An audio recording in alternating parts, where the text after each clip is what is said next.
Good afternoon, good evening, or whenever you decide to watch this video. We're going to be, in a little bit, we'll be talking about the 1941 Citizen Kane with Shadow, Jack, and Ominow when they decide to show up. I'm sure they got something going on. It's the holidays. There's always something going on. This past week, my friend here, Mark, had a little get together, and I did a campaign. Did a what, one shot, two shot? It's gonna be a two shot. Yeah, we're gonna finish it up Friday. Right. So I was supposed to be in it, but life decided to kick me in the nards, and I was not able to make it, which is a great upset to myself, at least. So what did I miss? What happened? It's just a fun little short little holiday themed romp. So far they were. I just did the thing that they've been an adventuring group for better part of the year up and down the Sword Coast, and that was the kind of the setup. And they were on their way to a little village or town or something like that for some well deserved R&R, and then poof out of the ether, like three sages appeared, and they told them the story of this demon lord maybe coming back to whatever. And they have to try to stop him, and he's named Xmas. And there's this little gnome that's kind of helping him along the way, and he's got a book of naughty or nice, and he's kind of as they've been going through this, they come to a manor house in the woods, and then they're supposed to stop the coming of Xmas. And then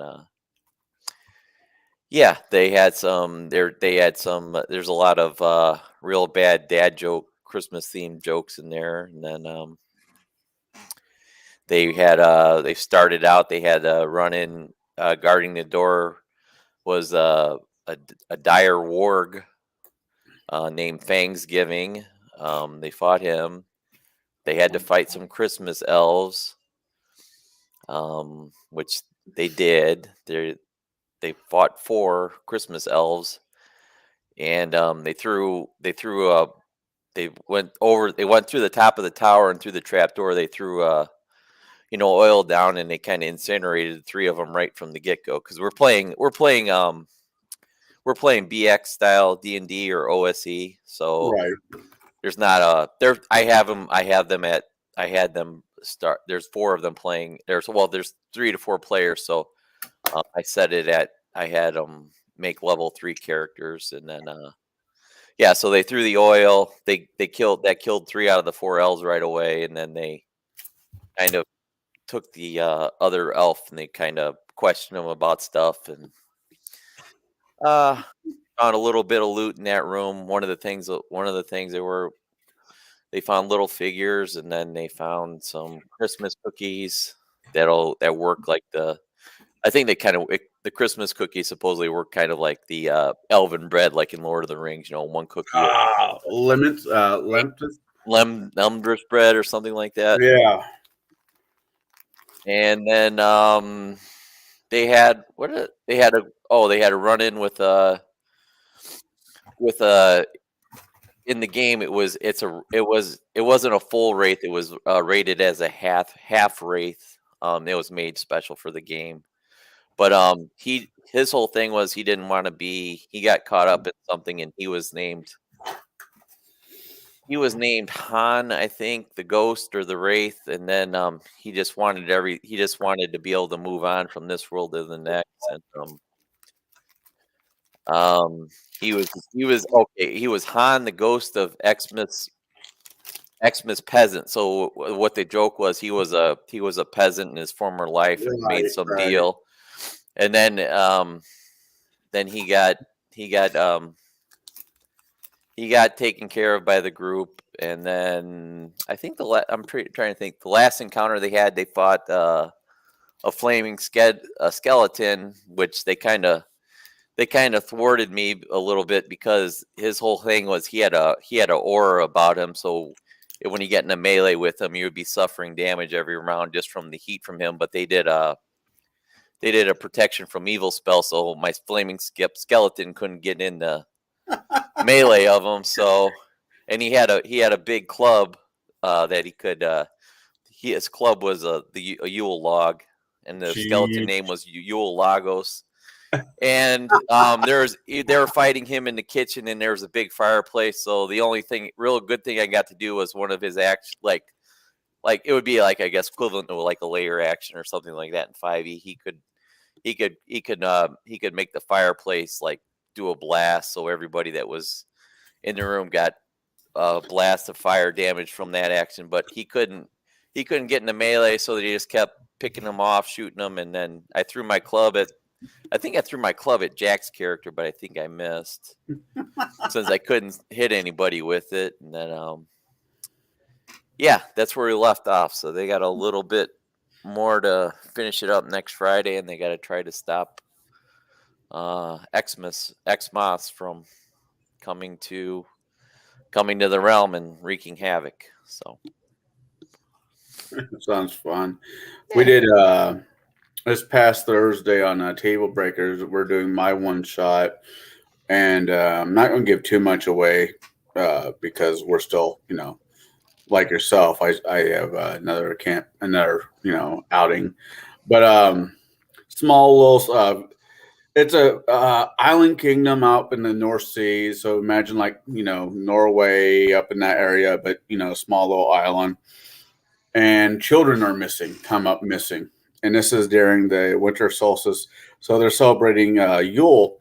And so, I like I said, I can't really give much away right now. The off chance they end up watching this video, but it's good classic Eastern European folklore type one shots. I'm not, yeah. Once again, I don't want to say too much, but I think it's good. I think they're going to have a good time. I would be surprised if this comes with a happy ending. I don't see one, but what do I know? I'm just the DM. what rule set are you using? 5e. 5e. Okay. Yeah. Did you start them off? Are they at level 1, or are you running them? They're level 3. They're level 3. Yeah. I mean, I don't know how much. I know with later editions things do change, and I get that. But to me, 5e is just a very simple, straight to the point engine system, and there's not too much crunch to it, in my opinion, compared to like earlier editions like 3.5 or Pathfinder. Mm-hmm. And this past Thursday was mainly RP heavy, which is kind of what I wanted to do to build a character. Not so much build their characters, but let them flesh out their characters. Even if it's a one shot, it's still important for them and the people watching it to see where their headspace goes when they're playing said characters. And I just was trying to work more of a RP muscle other than just. Hold on, my TV's going off. Okay. Other than just here's monsters, go kill them. Routine, which a lot of campaigns I've seen done. I've done in the past where you just make a group of murder hobos. Yeah, I mean, 5e is kind of more or less what brought me back to it, but it's just gotten so. I don't know, and I used to. For a few seasons, I ran the organized play at the game store by where I live for 5e. But when I would run it, I wouldn't allow feats at all, just because I don't know if you have that problem. When I run my combats, it seems like they take forever, and then everybody's got so many different combos they're doing. It just drives me up the wall. In the campaign, everybody's human, no feats. Okay. I didn't use any other book than the handbook, the player's handbook. That's the only book I used. The only problem I have with the player's handbook is they hosed the hell out of the ranger. I mean, the ranger took the worst beating in any. in this edition than he ever has in any other edition. And it sucks. It really does, because Ranger's one of my favorite classes to play, and it didn't become playable until like Tasha's. Yeah, Uh, they did a lot. I think it was Tasha's when they did a lot to try to fix that class, but so I so far I think my players are having a little bit of fun. Of course, with a few of them, and nothing against them, they're just hesitant to 5e because 5e somehow has got a reputation because of Twitter of being, you know, yeah. this is a system where only woke people play, and I disagree with that concept. I think any edition is worth playing if you have the right DM. Yeah. Yeah. It brought me back. I think it's at its core it's a good thing. There's a few things I don't like. I'm not too crazy about how easy the healing is in it, and then the feet some of the feet seem like really overpowered, and there's There's a a few few. few spells that really drive. There's one spell like I got a group I'm playing with, and they've got it's something tiny hut. So when you Oh do your yeah, long yeah, yeah, rest, and yeah. it's like they're so they put themselves in this hut, and it's like, well, not even if a wandering monster comes along in the middle of the night, it's not can't get to them. It's That's an old spell. I mean, yeah, God, it's an old spell. I remember being about that way in Pathfinder. It's a third level spell, so you at least got to be fourth or fifth to have mm, access to it. If you're a wizard, depends on the edition, and it's basically yeah, tiny huts. So the DM can't fuck with you during the yeah, so you can get your long rest. I don't mind that one so much. There's other spells that is like. Ugh. And I'm like, okay, well, if you use this against me, I'm going to use it against you. And everybody's like, okay, like you're not going to like it, but all right. yeah, and then that's the problem then too. That then it turns into a then it starts to keep turning into a tit for tat thing after a while, and it just I don't know, it just wears on me after a while. I see that happening with all editions. Yeah, Realistically, anytime you add the yeah, magic, magic in it, and I don't. I mean, I run for the most part. I don't mind feats with the some of the people I game with, but at least there's one fifth edition game that I run on Monday, not Monday, yeah, Monday, that I allow no feats. It is, very similar to how I'm running in this one, where the only book they have access to is just the handbook. okay. And they're perfectly happy with that. Have you ever ran organized play at all? I never ran organized play. I mean, I might as well say that I have, but I didn't. Okay. I ran when I did run out of the shop in Missouri. I was, getting paid to do it, and I had the players pick out a module that they wanted me to run. And this is when I was really trying to figure out what 5e was about. And I think I ran Curse of Strahd, the dragon, and the two dragon books, the ones that are one part of the other. Oh, Tyranny of Dragons and Yeah, the I Dragon can't. Queen. Right, Hoarded Dragon Queen. Yeah, those are Yeah. But then for society, the shop was a society shop, and okay. so they send you, or they sent the shop, I should say, one shot campaigns that if somebody shows up. I don't remember how it was for fifth edition. Well, with fifth edition, I very much did milestones. It's just easier in my opinion. Not you don't have, not everybody's going to agree with it, but I just think milestones in fifth edition, especially when it comes to the modules, just a whole lot easier than easiest way to do it. I don't know if it's the right way to do it, but it's definitely the easiest way to do it. And man, Out of the Abyss. Yeah, that was the other one I ran. Out of the Abyss. Have you seen that one? I ran that for organized play. So like the organized play for those they would when they first started doing organized play, it would just be like kind of streamlined versions of those modules, but I did run that one, and it was a little bit of a challenge, especially at the beginning, because you have all those NPCs that you're supposed to add to the group too in the very beginning, and it's a lot. It's a lot for the DM to manage right in the beginning, and yeah, I had most of them get knocked off by the drought early on. I wasn't, yeah, at least a couple of them got eaten by droughters. I yeah. just, I think I started doing it pretty quick. I was like, all right, I'm getting sick of this. All right, 2 or 3 of them are going no matter what this this encounter. I gotta then you get whittle these away guys from, down. yeah. Then you finally get away from the drow city, and you're now in the Underdark, which there's no map, no layout on how things, or anything. I'm like, Yeah, so you just where? gotta kind of wing it. Yeah, because you end up like at the Kuatoa area right before Yeah, the big bad Demogorgon guy shows up, right? yeah. It's about like that. I thought that, I thought that module needed a few things and a decent. Okay, if they go here, this will happen. If they go there, this will happen. Track to it, not a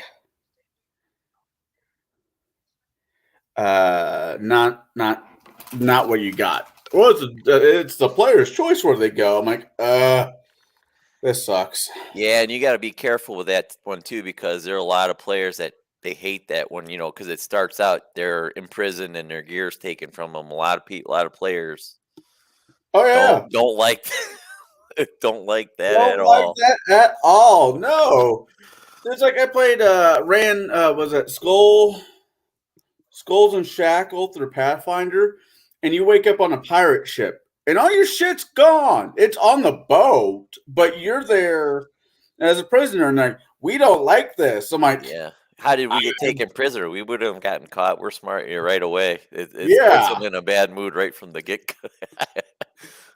Yeah. Listen, none of you guys are Steve McQueen or fifth level, so yeah, just shut up and deal with it. Uh, I actually got to play it once before we ran it. Okay. And it was we got into like 2 nights of it, and the entire group decided that we were going to play dwarfs, and it was different. I mean, I never was with a group before that's like everybody here is going to be a singular race. Dwarfs on a pirate ship. I wonder how dwarfs do. No, I mean the out of the abyss. Out of Yeah, the abyss. Okay. yeah, I'm Okay. sorry, out of the abyss. All right. And, and yeah, everybody was dwarfs, and it was just it was a riot right out of the gate. I mean, just laughing our ass off and a riot. It was, one of the guys got the drow character NPCs close enough, which, he basically got the key off of, and off to the market we go. It was fun. And we definitely overwhelmed the DM. I think that's why it only lasted 2 nights, is because we just overwhelmed the DM. He was a newer DM, and most of his players have been playing since 10 years by that point. So we could have been nicer, I think. But yeah, I very much overwhelmed the poor bastard. But at the same time, he was the type of player that he'll play a character maybe 3 or 4 weeks worth of gaming and then get tired of it and want to bring in something else. Hmm.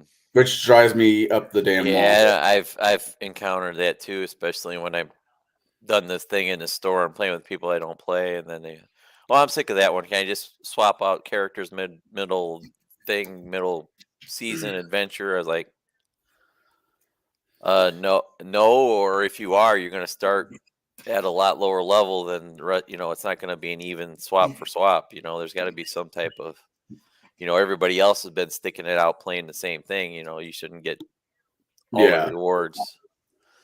That's the way I feel about it, but I agree too. I mean, with Pathfinder Society, if you play the character, if you come to the shop at least 4 times, play the same character, it's got 4 slips, then you level. That was the deal. You game 4 times and you get a level.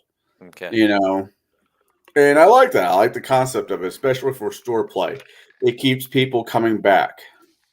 And I had a guy's like, well, if I bring in a new character, where does a leveling ladder start for me? Like back at the bottom.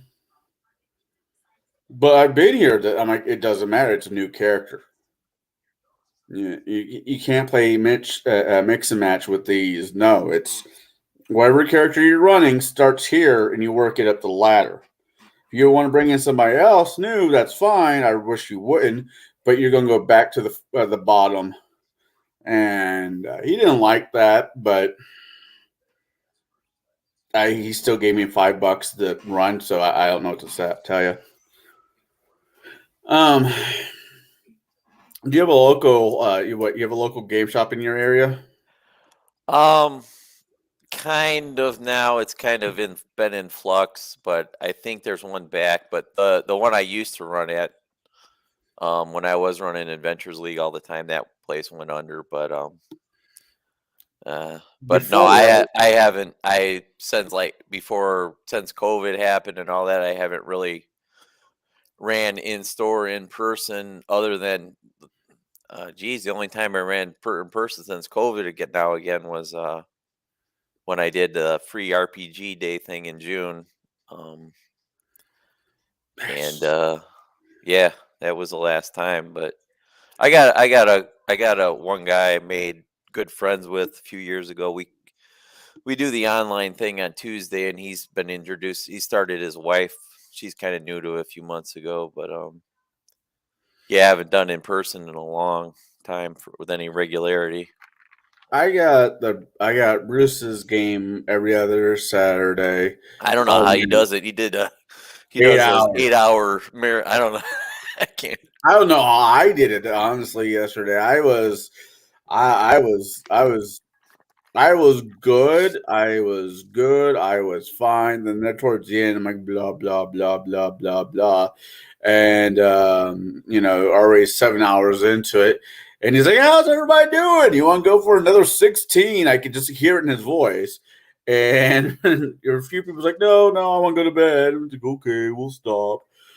We won't have another one of his games for a month until like January 9th or something like that will be his next game, which that sucks. But I get it. I get it. The Yeah. holidays. Um, it is what it is. Yeah. I would play on Christmas Eve. I would play on Christmas Day. I would play on New Year's. I would play on New Year's. Whatever. Um, the whole family deal has just always been kind of weird for me. And realistically, after you open up your presents, you have a meal, everybody just kind of goes their own way anyways. I find in most people's houses, or maybe that was just mine. So there's no reason why at 6 o'clock after the present's been unwrapped, the food's been eaten and put up, that you can wander off to a laptop or whatever and play for a few hours. But maybe I'm just being selfish. And I've said this before. I think Christmas anymore. I have a strong belief. I have a strong belief that Christmas is meant for kids, not for adults. Yeah. I have nothing against Christmas. I just, unless you're in your early 20s and you're doing Christmas parties and all that fun stuff. I mean, after the kids open up your presents, you guys share a meal. Depends on the family. Go to church, not go to church. It depends on the family. What's really left in the day? Sitting around and watching old Charlie Brown cartoon. I mean, so I will be cooking. Actually, I will be cooking that day and the next day. Yeah, me too. Yeah, maybe I think we do normally do Christmas Eve, our big meal, I think, but we'll see. doing ham. Everybody does ham. It feels Yeah, like. yeah. Do a Oh, ham. I hate ham. Oh, you I do? will. Oh, I hate ham. I'll do ham for Easter. Yeah, You we know, guys do one. We do it Christmas and Easter, and then I don't see the point why I have to suffer through ham twice in a year. okay. So what do So, you make something else then, or? oh yeah, here lately for Christmas, especially when it's just me and my daughter. When it's me and my daughter for Christmas Eve or Christmas Day, depends on what day we get her. I get her. I do prime rib. Oh, We'll do steak. We'll do.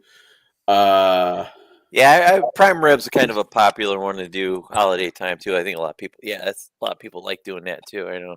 Steak is so easy. Prime rib is so easy to make compared to turkey and all this other stuff. That's why. yeah. It's like if I'm going to have to suffer through ham for Easter, which I'm not doing twice in a year. How are you doing, Omanal? I'm good. I'm sorry. I know it was going to be 4 o'clock, but we have board game at the library every 2 week or every month, and that was Right. so.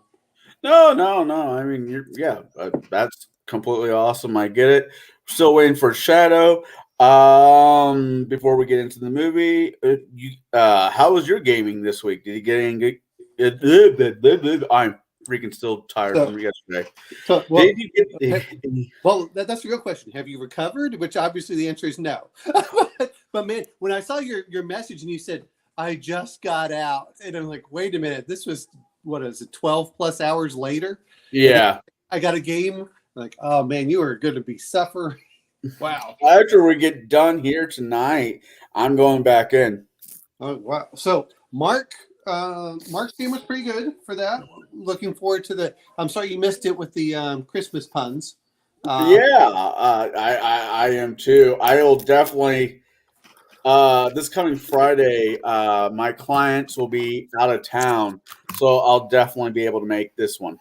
Okay, well that's good. And then the other one, and then I think that I surprised Mark when he was expecting me to pick the normal stuff like protection from evil. You ain't touching me, you little bastard. Yeah, I told him. Yeah, he was asking me about it, and I told him, yeah, you guys got my flaming skeleton guy with that.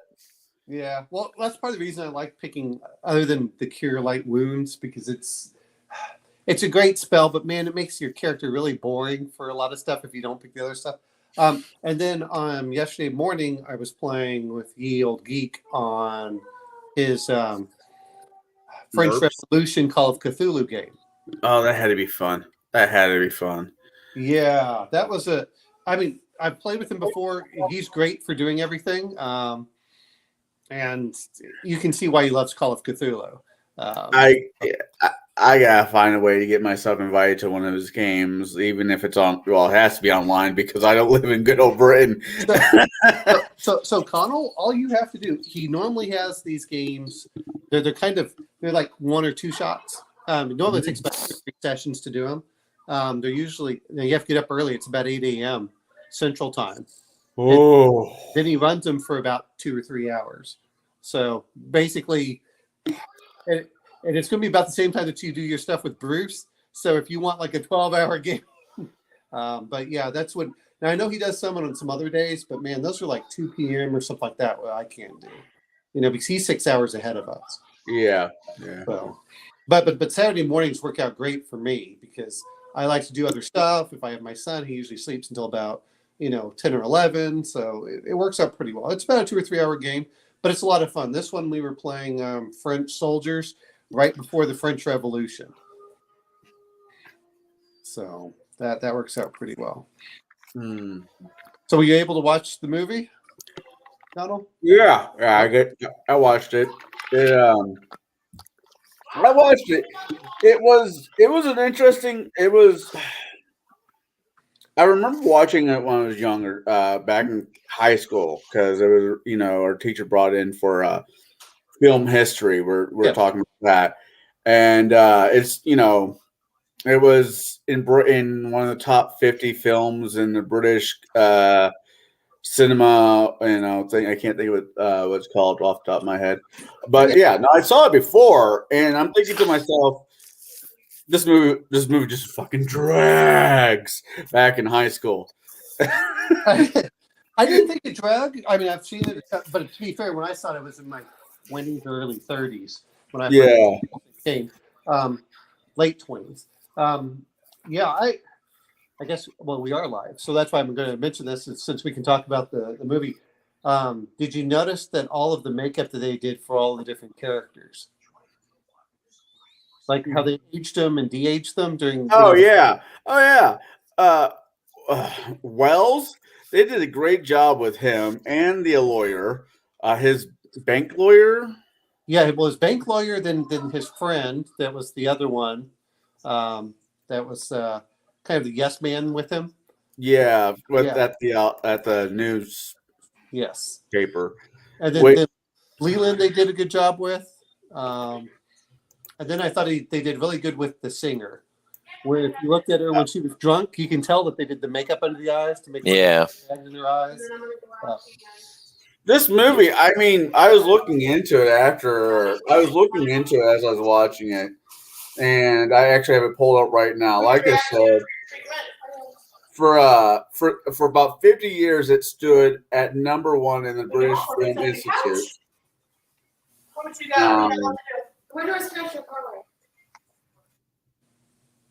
Is that your house? Oh, that's Mark's house. I was wondering. Some kids. There better be no one else in my house. What got me was the budget. The budget for this movie was at 800,000 numbers. 83,000 anyways, 100,000. anyways. But it made $1.8 million in 1941. Yes. That's some serious money. I mean, hey, Shadow. Hey, Shadow. What's up, guys? Jack will be here momentarily. 1.8 million dollars back in the 40s. I couldn't tell you what that would be today. More millions, obviously. But holy shit! How much did it cost to make? I mean, you were going. Is it 83,000 or 800,000? 800,000.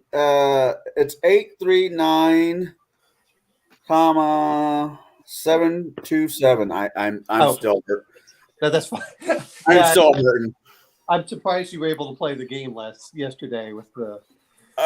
I have played Pathfinder long enough where it's basically auto. It's auto. I can autopilot unless something major happens. I have Hero Lab, and I just put my brain on autopilot.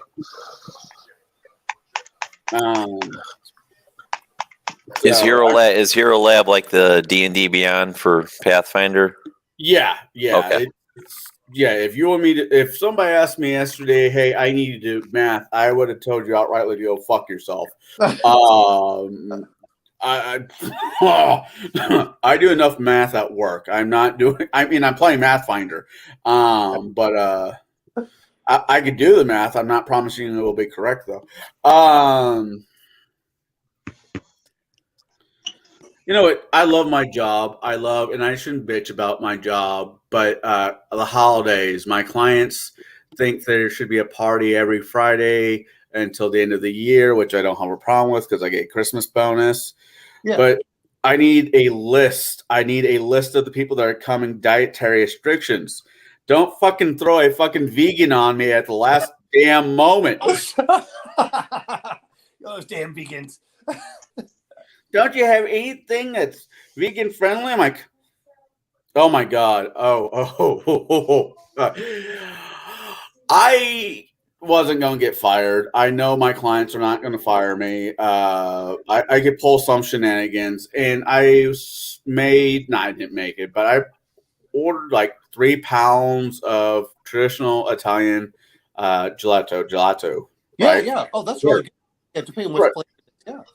And I matched it up with a nice pour. I did the whole 9 yards.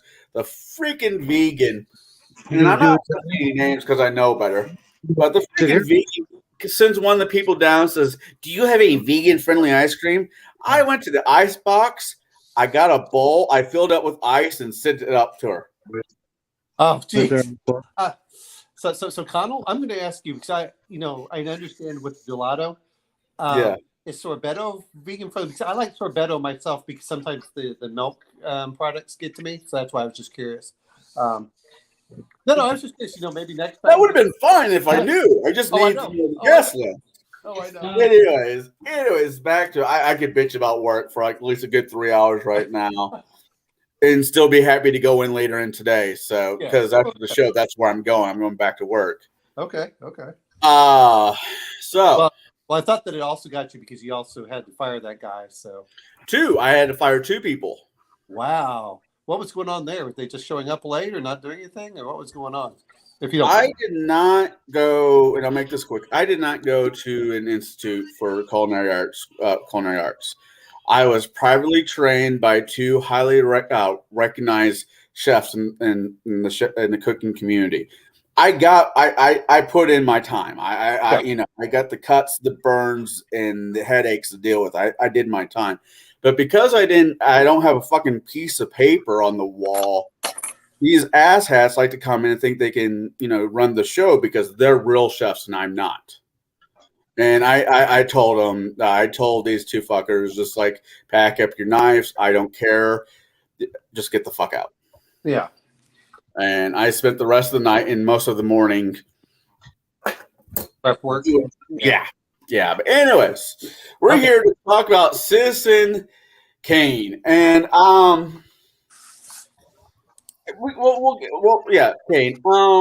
I think it was a great movie. I think God, they don't make movies like this anymore. No, they do not. That is absolutely true. There's bits of it that I think kind of was very remind me of who was that really wealthy person back in the day? Not Hugh Hefner, but Howard Hughes. Howard Hughes. Yeah, but Howard Hughes was actually after this, I think. When he really got his millions. Really? This was based after John Hearst, the newspaper magnate, by my understanding. Oh, that makes sense. That makes sense. I thought they might have modeled this character after Hughes and just kind of switched it around. No. That makes more sense. Now, I love how they did the radio reels. I think those are amazing. Hey, Hunger. When you used to go to the movie theater, what's happening, buddy? And they would have the news reels. I always thought those, when I was a kid overseas, they became cartoons. They were more cartoons than they were anything else. But I just thought the filming of this was absolutely amazing for the era. And $1.8 million in 1941.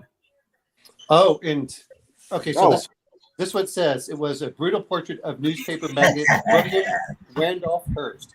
Welcome, Hungar. I'm just here to pimp my shirt. You know what? That shirt looks really cool. The only thing that gets me is the blood on the axe. I thought it looked better in red. But it doesn't look better in red if it has the. Yes, I love the whole thing.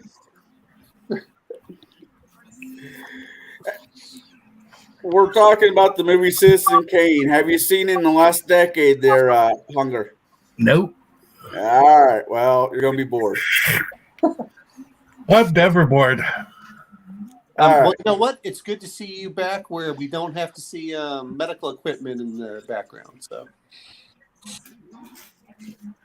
yeah, it's good seeing you upright. Anyway, what were you going to say? What were you saying there before we get invaded by the Hungar? It says it's a portrait of Randolph William Hearst. That was the newspaper. Yep. And he was the one that helped, and you can actually see in the movie where they were going to go into the war for the Spanish-American War. He was the one that pushed for that. Actually, I think Hearst, even though it's not in here, didn't Hearst also do the same thing with getting marijuana banned because he didn't want hemp competing with his forestry for trees? I'm not sure about that. I could be see that back when it was also a racial thing, but I could see him doing it for the material aspect of it too, not wanting to compete about it. Oh my God, yeah, no, that makes sense. Well, no, it apparently it didn't, but there's a lot of stuff in there. I don't know. That's when. Well, it makes sense. I'm not saying it was good. Makes sense. It made sense for him to do that. Yes. Hemp. Yeah, with hemp. No, I get you. There was a couple scenes I don't remember. I watched, like I said, forever ago, and I didn't remember. But when they showed him as a kid with the despondent mother and the, I guess, alcoholic father. I remember watching this, and I think that either they cut that beginning part, because I don't remember seeing it either when I watched it until this time. When I watched it yesterday. Yeah, I don't remember that part being in the movie when I watched last. Now they could have just cut it. Sometimes how they cut films. Right. There's theater release, and there's home release, and there's director's release, and there's I have a whatever it question. was. Yes. What the hell do you guys think Rosebud stands for? It was his sled. It was the a name of sled. his sled. Yeah, but Sled. there were there's so many freaking And it's berries. and exactly that very front part where you see him playing with the sled. That's Yeah, what he- go ahead. Yeah. I had to kind of explain that to Jackie. He just wanted what he couldn't have, which was to grow up like a normal person, a normal childhood, a normal family, with people who actually loved him instead of, basically sold him off for, 50 grand a year. Wondering how his life would have been different, because with all that he had, it just wasn't enough. And he thought that maybe, had he, grown up the way he should have, or the way he thought he should have, how much different his life would have been just being a normal person instead of having all the, the money and power and fame and all that. And he could still never find happiness with all that. Maybe the one thing that was missing was what he could never have. Yeah, he wanted his childhood back, and he wanted a normal childhood. Yeah. A normal family, the whole bit. Yeah. And to be honest, the dad wasn't all that bad. Well, we They don't know tried to play it up. yeah. The dad wanted his son. You know what I mean? He wanted his son there. So that's obviously not a bad dad. You know what I mean? Kid, just because he slapped his kid around, that's the way it was back then, all the way back to the Bible. Spare the rod, spoil the child. Yeah, sometimes you gotta smack your kids so they understand, especially when they're very, very little. But I want to say this much is It's just not that hard. Well, but I thought that it was. I mean, looking at it, we have to remember the 1940s. They had all those codes and everything, and how much got away with, or not how much. How do I want to put this? How much is alluded to that we know as adults, but is never specifically said throughout the film, whether the singer or anything else. But yeah, you're right. I thought that the father wanted him. I don't know what was going on with the mother. I don't know, if all the things that she was getting enough money, she could have divorced him. So I didn't really get the idea of, I guess the mother was the one that had money, or I guess her father had died or something, and they didn't want to give it to her or something like that. That was what I was trying to figure out. It was kind of actually weak. It was kind of a weak. That was the flaw in the movie. It was the very beginning of taking him away, because they didn't do that back then. Because as soon as they came into any money, they would have been like, oh, everything's good.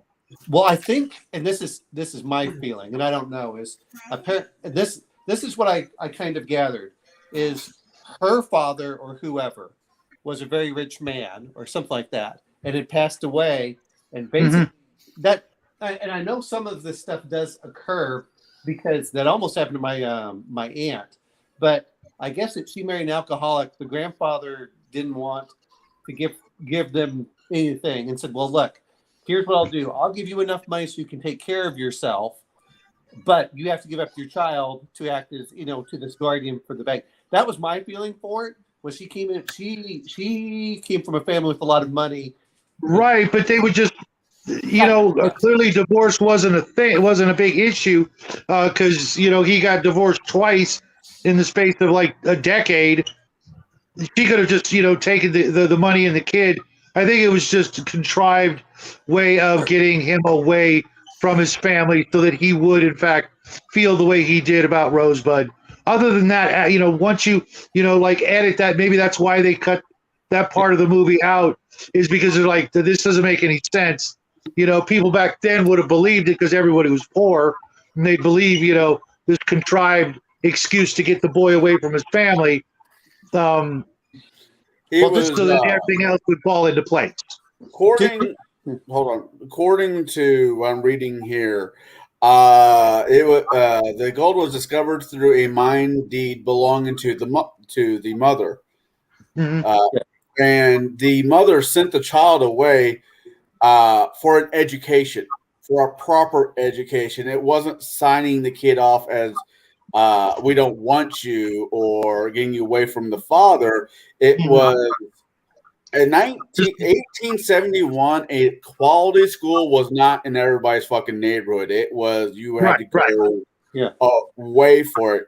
And I think that's why he was sent away. The mom came across a mine that thought was dead but wasn't, didn't dry out.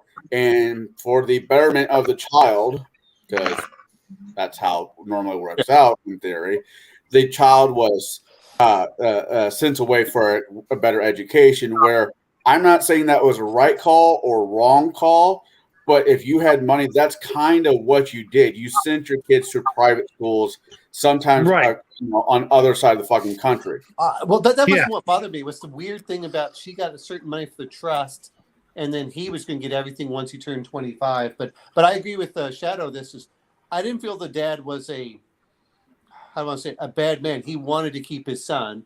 I do think that he was abusive, and that was part of the reason his mother sent him away to get the proper education. But it was weird because even she was much more stoic than he was. She was awful. She came across as a cold, money grubbing. I think part of it, though, if you guys didn't notice that, every woman in the movie was married to a guy like 20, 30 years older than herself. And even his mom was married to, an incredibly older guy. And, she just felt like I've wasted my life. Maybe now I can just take this money and start over and ditch this old guy. And gosh, how things have not changed one bit when it comes to that. That was a kind of a common theme going through the movie, and maybe that's But even historically, I mean, I've been going around the world. Women tend to go for men 10 to 15 years older than them. Right. It's that whole daddy thing. I'm not even saying daddy. One of these things is they want something that's established, and generally men don't become established until at least their 30s. And back then, remember where she says, "Oh, I'm so old. I'm 22," which we laugh at. Right. No, but and he was like 40 or 50. Yeah. And it wasn't uncommon for that era. It's not like Owen said. It's not uncommon ever, except now. Now, since the I want to say 60s, it's been like, oh, you have to be the same age, which is one of the reasons why the divorce rate is just absolutely, ridiculous, and in the percentages and numbers, that's why they're failing. In the old days, what was it, Little Women? The proper age was half the man's age plus 7 years. Yeah, I've heard that before. And you know what? To a point, it works. And we're going to find out, I think, as men get healthier, that's actually, a better thing. Unfortunately, women are living so much longer that's eventually going to be like a catch-22. So in the beginning, it'll be great, but then, 20, 30 years later, it won't be. I need to hook up with a 26-year-old. I mean, that's half my age plus 7. Hey, man. Hey, I'm going to say, you joke about that, but I remember when I was in my mid-30s, it was a lot easier to get girls in their 20s, just because, one is guys their age don't have any money. I mean, you could afford them. Yeah. Yeah, I don't mean that even in a bad way, but usually a lot of these women depending on what you look at, wanted kids. They looked over and they said, okay, I get these 22-year-olds who don't know anything. They're still trying to start their lives.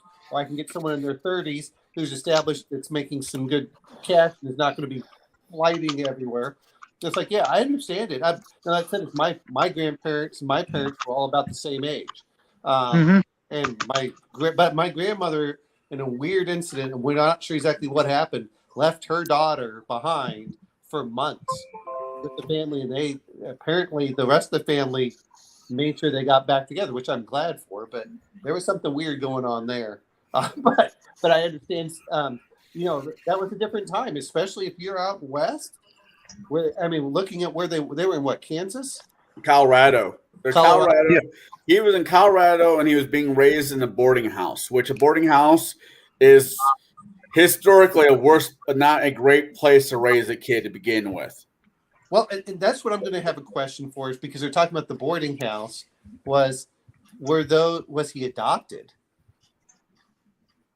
We were technically in that era, if he was adopted, he would have no right to that money whatsoever, whatever by the letter of the law. No. I mean, if his parents died and they took him in, that's what I'm trying to say. Oh.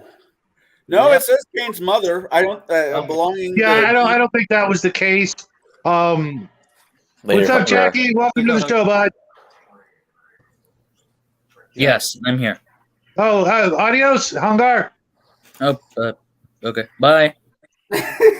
He was being polite. Polite.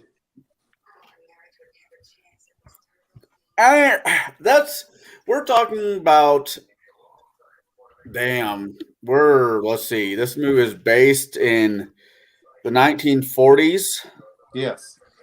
So, well, it was made in the 40s, but it took place decades before that. Yeah. So even in the 1920s, we're talking about a civilization, not civilization. We're talking about a culture from 100 years ago. Granted, it's American culture, but we're talking about way, way different thought processes. I think. Oh yeah, well, 150 years if you look at it when he left home, which was 1871 or so. And then if you notice, he gets the newspaper in early 1890s or something. Runs it into the ground. Or 1880s. No, I think he probably got it in the 1880s, something like that. And then he doesn't quite run to the ground. He's just it's losing money. But to be fair, it's no different than it is today. Look at our billionaires. They don't buy newspapers to make money. They look at newspapers to change the narrative of everything. Yeah, it's funny how how so many parallels from that movie to today. Almost like I could almost see Orson Welles' character as a kind of Elon Musk in a way when you think about today. Jeff Bezos. Oh, yeah. He knew. They all own papers. And what they go, go ahead. Well, I don't know about Jeff Bezos because I don't know his politics in any sort of good light. Whereas at least in the beginning, Orson Welles' character was trying to bring truth. That was more important than everything. And that's what I don't know if that was truth they was bringing, because the whole argument he had with the lawyer, it's like the lawyer's like, that's not true. He's like, by damn, I'll make it true, especially with the war. No, I mean in the very beginning of his career at the newspaper, when he wrote out his declaration and then, later on tears it up because that is meaningless because he's gone from a raging liberal to a full-on, fascist dictator. Well, which I thought was also kind of interesting. You get like the old joke, when I was young, I was a liberal, but now that I own property, I'm a Nazi. What was it? Is if you're 20, you're heartless if you're not a liberal, and if you're 40, you're brainless if you're not a conservative. It's something like that. Yeah, it was. I think. I'm turning 40 this coming year. If in your youth you're not a liberal, you have no heart, and if in your later years you have, if you're not a conservative, you have no brains. Yeah. I guess I got no heart then. So I mean. Well,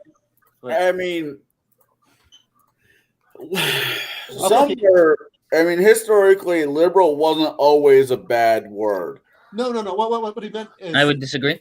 it was really meant to be. If we're talking bleeding heart is really what it is. Right. That's what it was really coming Because down. in his earlier days, he was, a gnat's wing away from being a full-fledged communist. And then he laughs because he says, "You're attacking your own holdings." The banker. What is it? Yeah. I thought that was interesting. He's like, "Did you know you lost $1 million?" He said, "Yes, I lost $1 million. I'm going to lose another $1 million, and I'm going to $1 million after that. And after 60 years, I'll be broke." Right. I think that was actually one of the better scenes. Right there, I thought was one of the better scenes in the movie. It was kind of powerful, in that pursuit of truth, but then how far he fell in the pursuit of, self-gratification, because he had so much of literally everything and anything he wanted at, a drop his of beck the and hat. call. Yeah, he changed drastically. But what a performer Orson Welles was. Oh, God. I mean, it took me a minute to recognize who the hell he was because I saw most of his work when he was much older. I mean, much, much older. And bigger. And I'm like, yeah. It's like, wait, I know that face. Wait, who's the star in this movie? Oh, my God, it's him. Yeah, it's from, what was it, the wine commercials and the late, great Planet Earth and things like that when he was completely unrecognizable from his younger, handsomer self. Well, especially if you see, what was the name of that movie about the War of the Worlds broadcast? Yeah. Oh, yeah. Well, his voice was the big thing that carried him in his later years. And that's where I always knew him from. That was the same thing that if anyone watches Pinky and the Brain, that he's mimicking Orson Welles. Right, yeah. Which I love Orson Welles for this stuff. But the other thing that, speaking of which, noticing how they transitioned so well, and I know we talked about makeup earlier, between the two. And I thought it was very interesting when they said 1941, the number of newcomers they had. It was newcomer after newcomer that they put in there. Like this was their first movie. Anyway, I guess we're right up to the point where he decides to start the war with. Didn't you think that was interesting when he starts the beginning and he's showing on how much it is? He says, "Well, I want the best newspaper men," and then the best newspaper men. They're all cheering about trying to start the Spanish-American War. Yeah. I'm kind of confused on the timeline of the whole movie, but that's just the Spanish War is 1896. Yeah. So it's clear because when did he die? It was 1940 or 41. I think what the idea was. That's when he died. Yeah, he died. Hold on. The film was released in 1941. Well, didn't they say just a few weeks ago? I mean, if you started, is I think at the beginning of the film where they're talking about it, where he said just a few weeks ago, the blah blah blah. So it was meant to be like right now. So whenever it was released, I think is what it was supposed to be. So 1 or 40. He also kind of later in his life when he just kind of disappeared. He just fell out of the social light.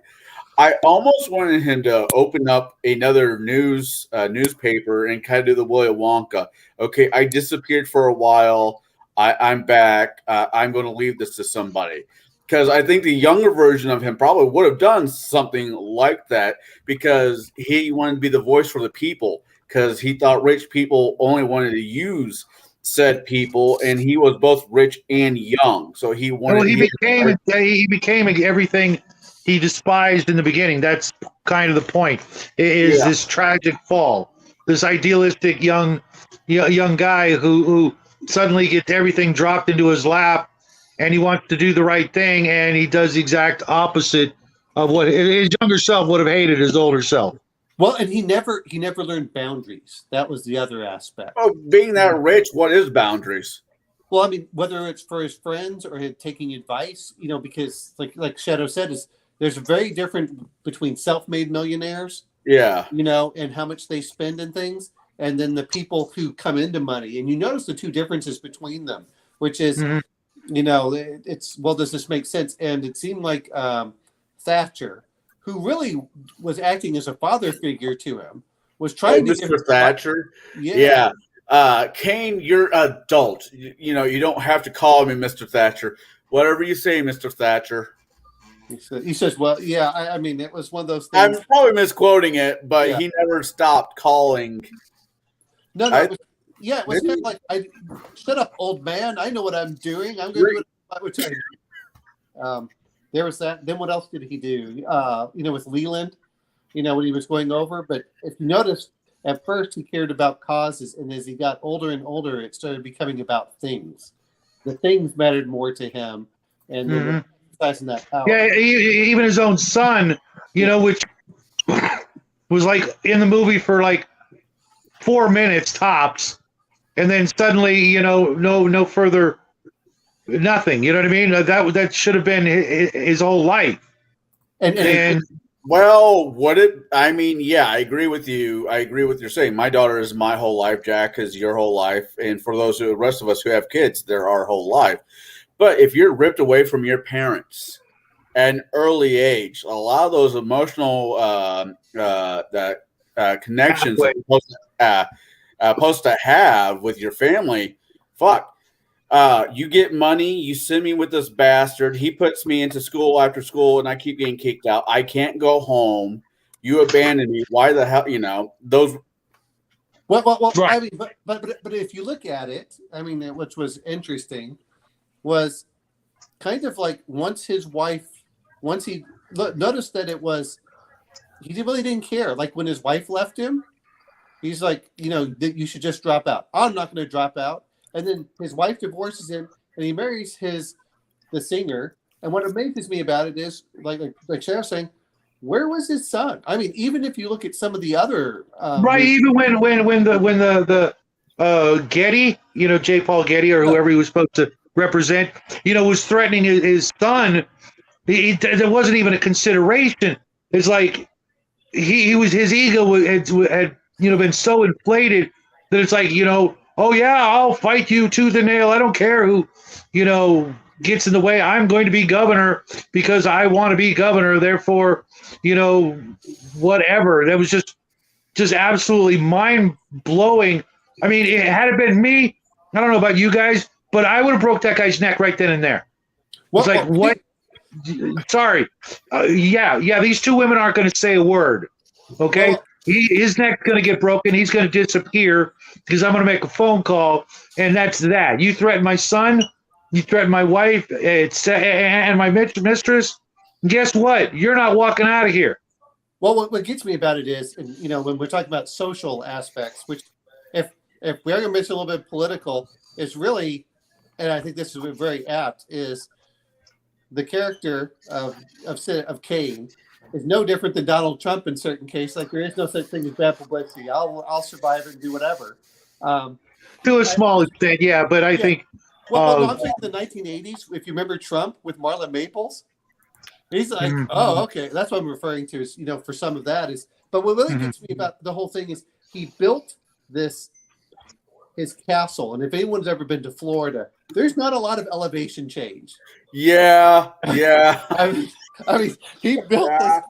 I mean, he built this castle down there, and like Shadow's saying, where is his son? You had plenty of money to fly him down, even if it's just for your ego, to fly him down here and there. And if you noticed, once she was, it was all about him. But once she was, once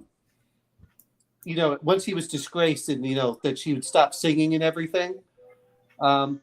He just went kind of down in a downward spiral. He didn't want to talk to anyone. He was mad.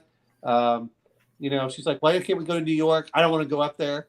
It was, and noticing how when they aged him, on how much he began to look like those old bankers from the 1800s with the belly and everything. Well, I was telling Jack just right before the show how much that one scene he looked like Bruce. He really did. Jackie said he didn't see it, but he kind of he kind of looked like Bruce Lombardo. No offense, Bruce. It's just physics are what they are. The face was very similar. But yeah, the especially considering what they had to work with back then for makeup. it was some subtle, sneaky little tricks to change his appearance, especially starting in the beginning with his oldest and going back to his youngest and then slowly aging him again. It was, pretty effective. Oh, I thought they did a damn good job. I mean, no computers, all makeup, all talent. What was it, Jack? No. did not I say was talking about the eye makeup that they did on the. I feel bad because I don't remember what her character's name was, but the singer. If you notice, they could tell the eye makeup to look older. Yeah, Was her name Susie? I think so. Yeah, I noticed that too. They did a good job on her too. And it would not have worked in color. I don't think it would have worked at all if they tried doing it in color. This was a film that had to be made in black and white, in my opinion. Well, I mean, that was part of the thing that was working in their favor. Any little shadows from putties and things like that would have been just chalked up to the black and white aspect. And one, if they had done this movie in color at any time, from then till now, it wouldn't have had the same effect because people wouldn't be able to relate to the times and the thought processes that were going on. Well, I've heard, when you're talking about great movie films, they say the things you cannot do in color, the shadows and the contrast. You can't do a lot of that. Especially, did you, when you're talking about the place, where did they film that house? That's what I want to know. I mean, I don't know. That fireplace was absolutely heavenly. A fireplace you could literally walk inside and have head clearance. Yeah, it was Jack's kind of the movie maker guy. I mean, how did they? I mean, I can't imagine that the sets were that big. Was that all just forced perspective, you think, Jack, or how did they achieve some of those shots? I mean, I understand like the mansion or whatever, the castle he's having built was a painted backdrop or whatever, but when they were doing those interior shots of those massive whatever, were they just like forced shots, or were they like shots of minis and they were, I don't know. Yeah, probably minis.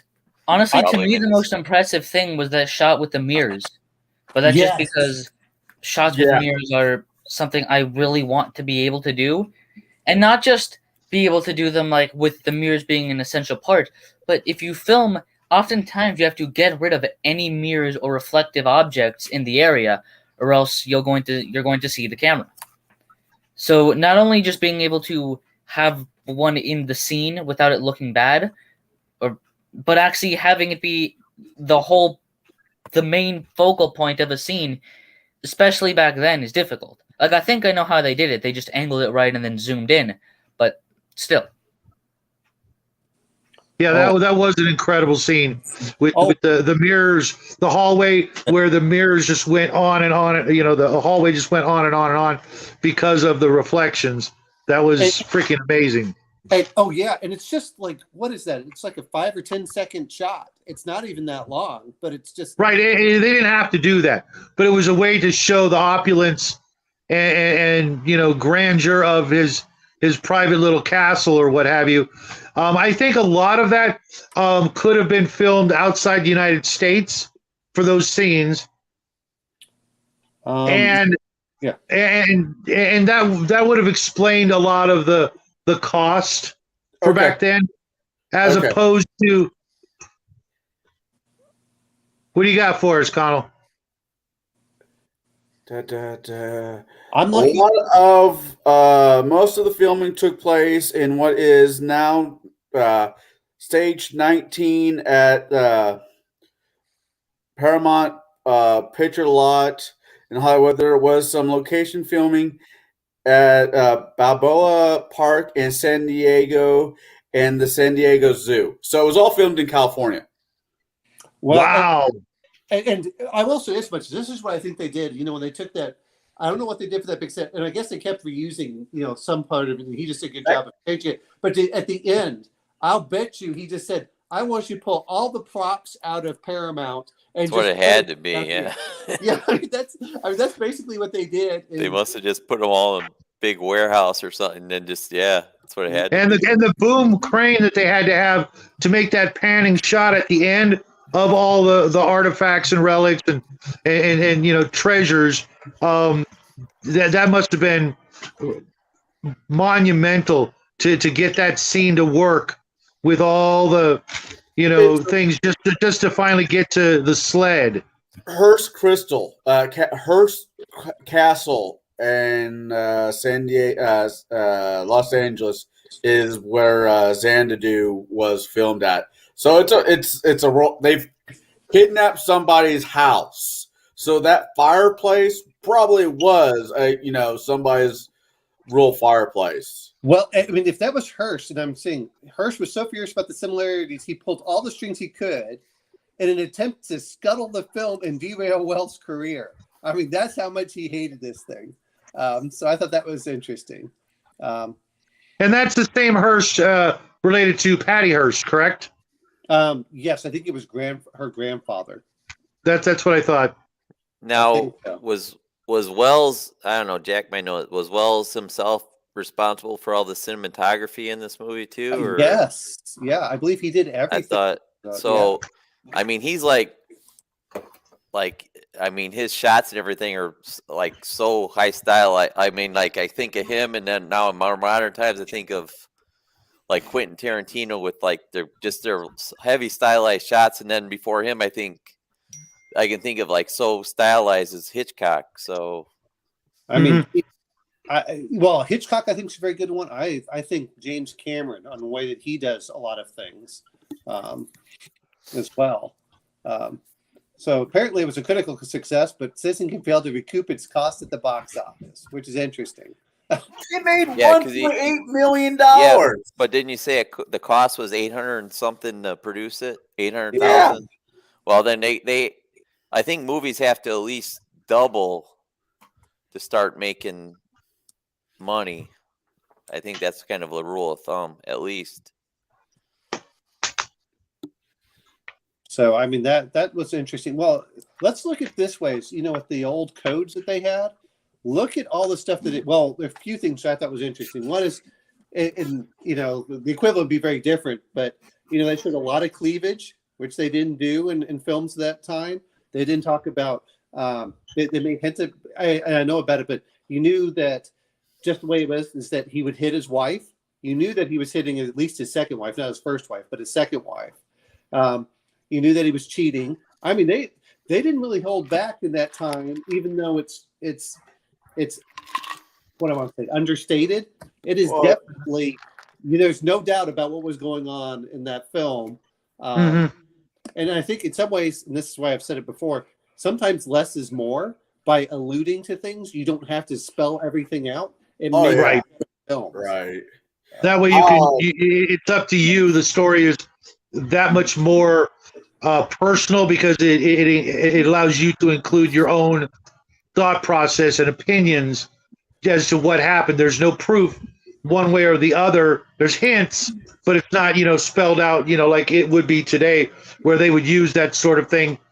The less ambiguous nature of it. It would be in your face. You would know exactly what happened, which takes so much away from it being a more personal experience, because now everybody has the exact same opinion because it was spelled out for you. Well, I love it because when the shadows, when he's coming over her and her face starts going black with his shadow over her face, I mean, what's going to happen, even if they don't show it. And I thought that was so well done. How much plot do you have to be the character? I'm just reading some more stuff about the plot, but how much plot? How much swag do you have to be able to marry the niece of the sitting president of the United States? I mean, well, he was the sixth richest man in the country or something. Remember when they were talking about that? Yeah. He inherited the sixth richest. So it wasn't like, that's not what got me for just that. It was, he married her. He was trying to move up.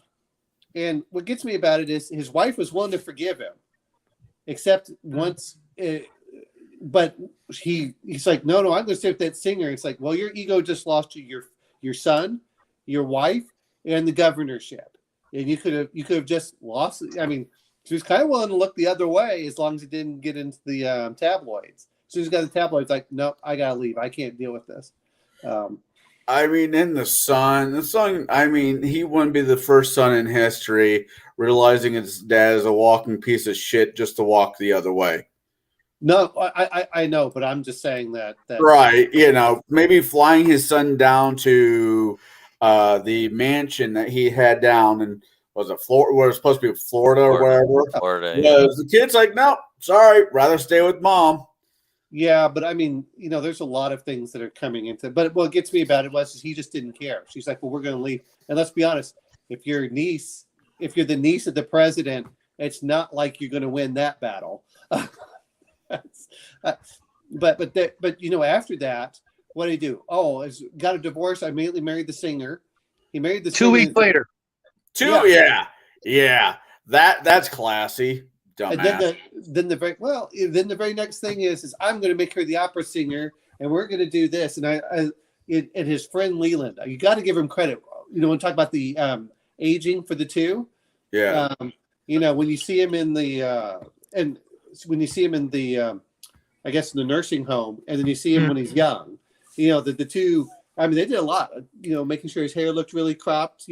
Cut, and So I thought that was a great thing. But I really loved the fact of, his friend gets drunk. Well, what is his friend leaves him? Says, I'm going to Chicago, and he says, well, fine, I'll let you become the editor in Chicago. I want you to stay here, but fine, you go over there.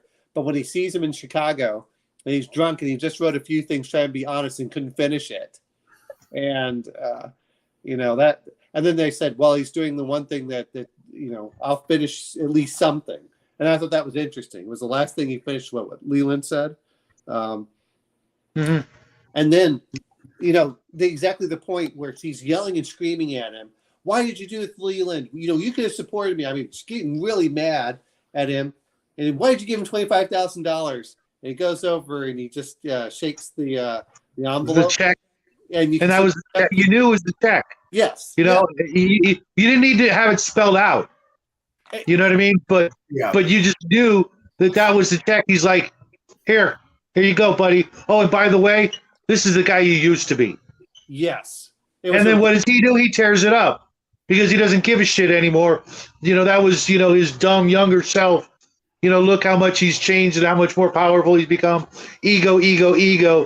And he just tears that up. Any normal person would have been just kicked in the balls with, oh my God, what have I become? Well, but not him. I would like to say that I can see where you're coming with that statement, Shadow, but a lot of us don't really see who we become because our perspective is, no, I'm not doing anything wrong. Why the rest of the people who know us over the years is like, dude, you've changed, or what happened to you? And it's just very few of us can stay our core personality, core person without taking too many bumps down the road. But I'll say this much, which is weird. Most people don't become worse versions of themselves. They tend to become better versions of themselves when they get older. Sometimes. Most people. Well, I mean, whereas he became the worst possible version of himself, and I think the only part, the redeeming part of him, is that he realized that the whole Rosebud thing. Had he grown up different, he wouldn't have become the miserable sack of wealth that he had become. He would have been just who he wanted to have been when he was a child, a normal, regular person who didn't have all these monumental, horrible things happening to him, when in reality, had he, got his wish, gone back in time and, stayed with his family, his life would have been filled with equal ups and downs, just like anybody else. Go ahead. Just because you're rich doesn't mean you have worse problems than anybody else. They may seem like that. I'm not saying that. They may seem like that to the regular mortals down here on planet Earth, compared to the Olympian, wealthy up on high. Nobody's given more than they can handle, in my opinion. I'm gonna say this much. Well, I'm gonna change that a little bit. The people who are given more than can handle lose themselves and spiral down, like we see in the case with him. Is Yeah. Look at the end. Is he had a snow globe in his hand and he says rosebud. So those were the two things you see from the very beginning of the movie. And but what really gets me about that is his ego is, when you talk about narcissistic, oh, I'm going to do this. He's mad that his wife left him, not because of, not because they're compatible or anything. I'm not even sure if he loved her that much. It was because his ego had to feed into that. And, that was one of the things that I think that she did love him, but, she just wasn't happy being trapped because it's just things. Well, yeah, he treated her like a prisoner and an object. Exactly. And that's what he collected. He collected things that don't even make him happy. And that's what gets me about that. I'm going to buy this. I'm going to buy this. I'm going to buy this. I'm going to buy this. I'm going to buy this. Okay. Do you find any happiness in it? It's that, it's the same people who go constantly in debt, where they buy everything for dopamine, the little dopamine rush, and it's smaller and smaller and smaller. Whereas if he put more into people, he would have become happier and happier. He was happiest when he was actually trying to help people. And then it goes down from there. Just like, that whole newspaper business was his life, and his wife was complaining about it. The niece from the, she was complaining. Was it war? Yeah. So yeah, what do you do? Why do you, why do you, need to spend so much time there? And I understand that sometimes, it's having been over where I was yelled at for being both lazy and a workaholic by my ex. And I'm like, hey, how can I be both? It's. It's okay. I understand. This is what keeps the, everything on the table. But it's then he finds that young woman, and I think that was part of it. Is she saw him for who he was when he was just not a big, when she didn't realize who he was, she saw him pretty much for the, just himself. And when he cared about what everyone else thought. Yeah, because what got her was was her his desire to make her feel better through laughter, knowing that if he could keep her laughing all night, it would make the pain go away. That's a decent, kind of person, but at the same time, it's late at night. He's with some strange woman, not his wife, trying to make her laugh all night. Oh yeah. Then what? You're going to tell her, oh, by the way, I'm married. Glad I could help. Nice to know you. I'll be on my way now. No, he went into it with, probably some, ulterior motives. Well, and a woman at that day and age, I mean, if you're inviting him over. Right. As naive and innocent as she was, fell for it hook, line, and sinker. And then to find out this guy who's nice to you and really, really, really, really, really nice to you. Oh, by the way, he's the sixth richest man in the world. She's going to have no choice but to fall head over heels right then and there when all that comes, into her brain and she realizes, who he is, only to find out who he really is. And let's be honest, you look at that. She knew he was married. I mean, that was the thing. By the time that they get Getty in there, that's what I thought was interesting is you think that if you're going to be running for something, stop seeing your mistress or stop seeing something of that sort. And when Getty comes in there, which I find interesting, was he seemed more sympathetic to Kane's wife than he did anything else. That's what I thought. Yeah, for a bad guy, he wasn't so bad, even though he was obviously a serious bad guy. Sure. A total sleazeball, but he had, a little bit more of a moral compass than Kane did, because he's like, hey, I'll just drop out of the race and everything will be fine, Yeah, exactly. Well, it's like, what have you got to lose? You know what I mean? Just a little, bruised ego, but his ego was so inflated he couldn't even tolerate that. That's fair. Mark, anything you want to add to it, or just enjoying listening to? I'm just listening. No, it's just like I said. I just it was good, and it was just I guess this is considered a director's movie, is what I've heard it described for as. Is like the director has his complete vision throughout the whole project, which I don't think happens a lot of times now anymore. I think the studio steps in way too fucking much. What could have been possibly a good film, the studio's like, no, we don't like this actor. No, we don't like the direction it's going. No, this person needs to die and this person needs to. But sorry, but Romeo and Juliet is supposed to die. That's how the story goes. Well, we don't like that. We want them to stay alive, and we want you to kill the priest. But that's not the story. I'm reading this, and Wells was an up and coming, so they let him do some of the stuff. Mhm. It lost money, but it doesn't sound like it lost that much money. It probably lost $100,000 or something. And even then, within a decade or two, eventually they made all that money back, and such a massive profit margin over the course of history, from then till now. The movie, by being on TV and commercials and things like that, they didn't lose a freaking dime. And to this day, it's still considered one of it's still in the top 100. I don't know where it is, but it's one of those movies that if you're a movie person, you need to watch this one and be able to appreciate what really happened, behind the scenes and on the big screen. Well, like Mark was talking about the cinematography. Everything I've ever heard about this is the cinematography is spot on for just about everything. And I tend to agree with that. It's like, if you want to do this, I think this and you mentioned it before. What's that? Sorry. I would say Psycho. when I'm thinking of cinematography, I'm thinking this and Psycho, are the big ones that come to my mind. Well, for black and white, Psycho, this one. No, that movie was colored supposedly. I couldn't tell you. Wasn't. Well, I was referring to Alfred Hitchcock. Right. Whenever he did Rear Window, Vertigo. Was it Birds? Oh God! It was What was that movie? Wasn't Oz originally black and white? Then they redid it in color. No.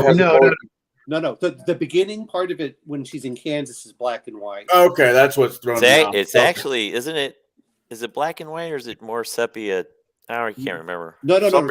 They did the beginning before she gets to Oz. Right. In black and white. Yeah. And then they go to color, and it was one of the early color films. Right. And it lost money. It lost huge amounts of money. It took like 20 years for it to make back the money. And then the very end of the movie is black and white. And Wizard of Oz is another one. But I don't know that it's so much. It has the same sort of, angles and shots as opposed to just the subject matter itself that makes that movie another one of those, top 10, top 100 movies of all times, because of how groundbreaking it was with all the things that it did. And people must have just gone into that movie for the first time, must have just been like, jaw dropping, eye popping out, just stunned and amazed when they saw it, having never seen anything like that before. It just must have been, unforgettable. Oh, yeah. I mean, color wise, Dancing in the Rain, Oz, Gone with the Wind. God, I hate that movie. It's a classic, but these were the movies that really put colored films on the map. They did, but I mean, if we're talking about black and white, let's not forget, this is, I hate saying it, I don't really like Gone with the Wind. I don't enjoy watching Wizard of the Oz. I understand where they were, but of course, Gone with the Wind was black and white when it was released. But what really gets me is when you start looking like this in Casablanca, and the other, the cinematography. Well, I'm looking right here. Like what they're saying is that. They actually built ceilings on the sets, which they never normally did. And then some of it, they're showing where they were filming in a hole in the ground to get the proper angles and things that they wanted. So yeah, that's one of the things they called it. And and then they're talking about Toland, which I'm not even familiar with. He says was the best director of photography that ever existed. That's one of the things that I think sometimes gets out is, to me, you should be storyboarding if you're ever going to really do movies just to save yourself money. And I think that James Cameron does this too, or at least he used to. They storyboarded every scene out and how it worked to see where it was going to go. I know they did that with Mad Max Fury Road. They storyboarded everything out, so then you don't have to take as many shots. You don't have to do all this stuff. And I think that even if that allows you to do a lot more with the money you have, and this one went over budget by $100,000 by reading from it. But yeah, I enjoy it. I enjoy watching Orson Welles up there. I really like him when he's young and he's bombastic. You know, that was fun when he goes up there and he does the dancing, and you, all right, this is, you know, when they have that was a little corny. That was probably my least favorite part of the movie, just because, you know, it was just so ridiculous. I mean, we have nothing to really compare it to today. Of someone being that wealthy, to, you know, even hiring them like a mariachi band to come in for a party and you know, having them, you know, sing around you and include you in it is nothing compared to what that would have been like back then. The only thing that would come close is like one of the more recent video game awards or YouTube awards, where everybody getting an award works for the freaking company, you know, and like Susan Wojcicki giving herself an award, you know, on YouTube would be like the equivalent of how crazy that would have been back then. Well, the Prince is in Dubai, you know, where they fly in. You know, that, I mean, that's the kind right, of maybe something like that. Yeah. I was just thinking from a United States perspective, but yeah, I'm sure in other cultures maybe it isn't so far off. But I mean, he knew the words to the song they were going to sing about him. Yes, that's true. That's a bit much. You know, even his friend was singing it. You know, like that day knew the words, and then the next day he knew the words, which meant like, okay, you know, here's the words that they're going to sing, and he hands it around the office. You know, it's just that doesn't. Nobody does that. You know, nobody with you know, yeah, it's just so over the top that. Well, but I think that's what made him fun and interesting when he was young, is because it was so over the top and ridiculous, and you know, and I don't know, I don't run in the super rich circles. I've had a couple of friends that talk about stuff, and the things that they talk about, it's like, what the hell, you know, this doesn't make any sense from a normal human being's perspective. But you know, for Seago, I can imagine him doing that. Go ahead. When I was 15 years old, I went to my cousin's, not 15. No, this might have been 15 years ago. Now that I think about it, that's where the 15 kicks in. But I'm 21, 20. Yeah, I'm 21, 22. No, 23. I'm 23 years old.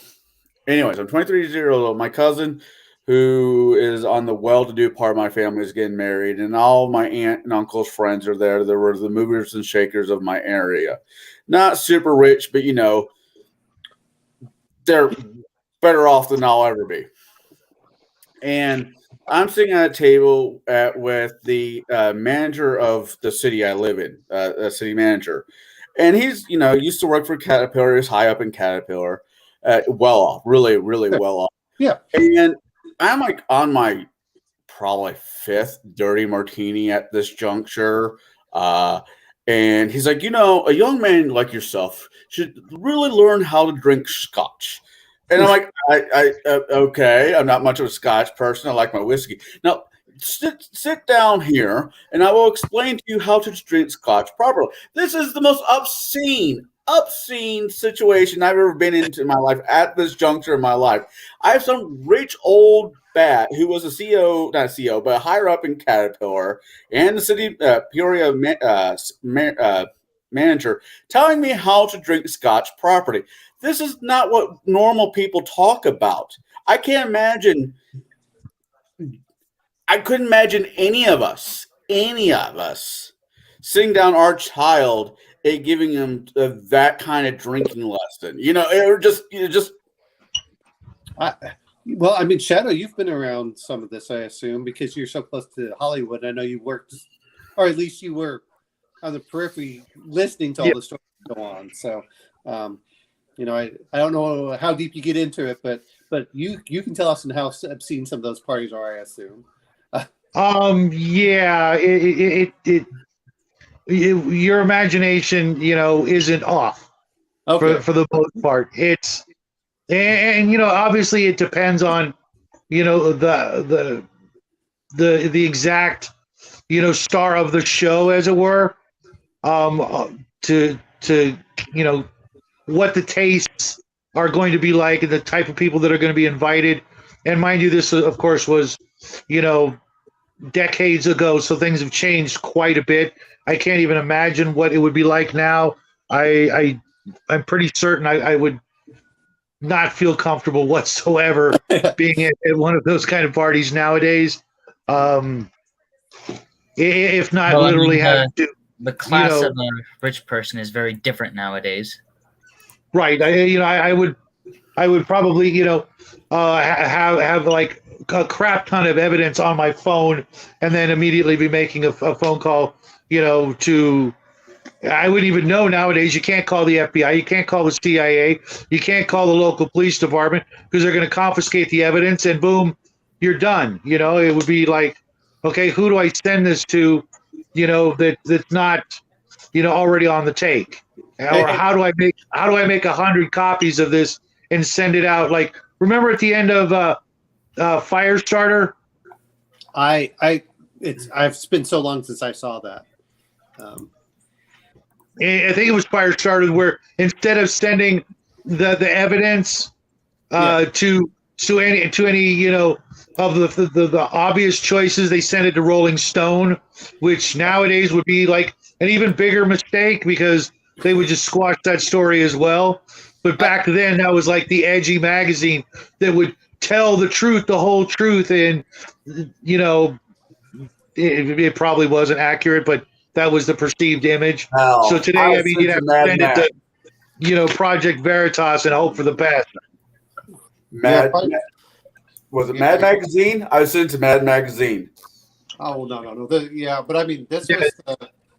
But this is a problem of, we're going to talk about modern day. Of course, this happened at that time too, where the big newspapers controlled, the opinions of Washington, which is what's happening now. When you look at Bezos owning the Washington Post, Carlos Slim owns the New York Times.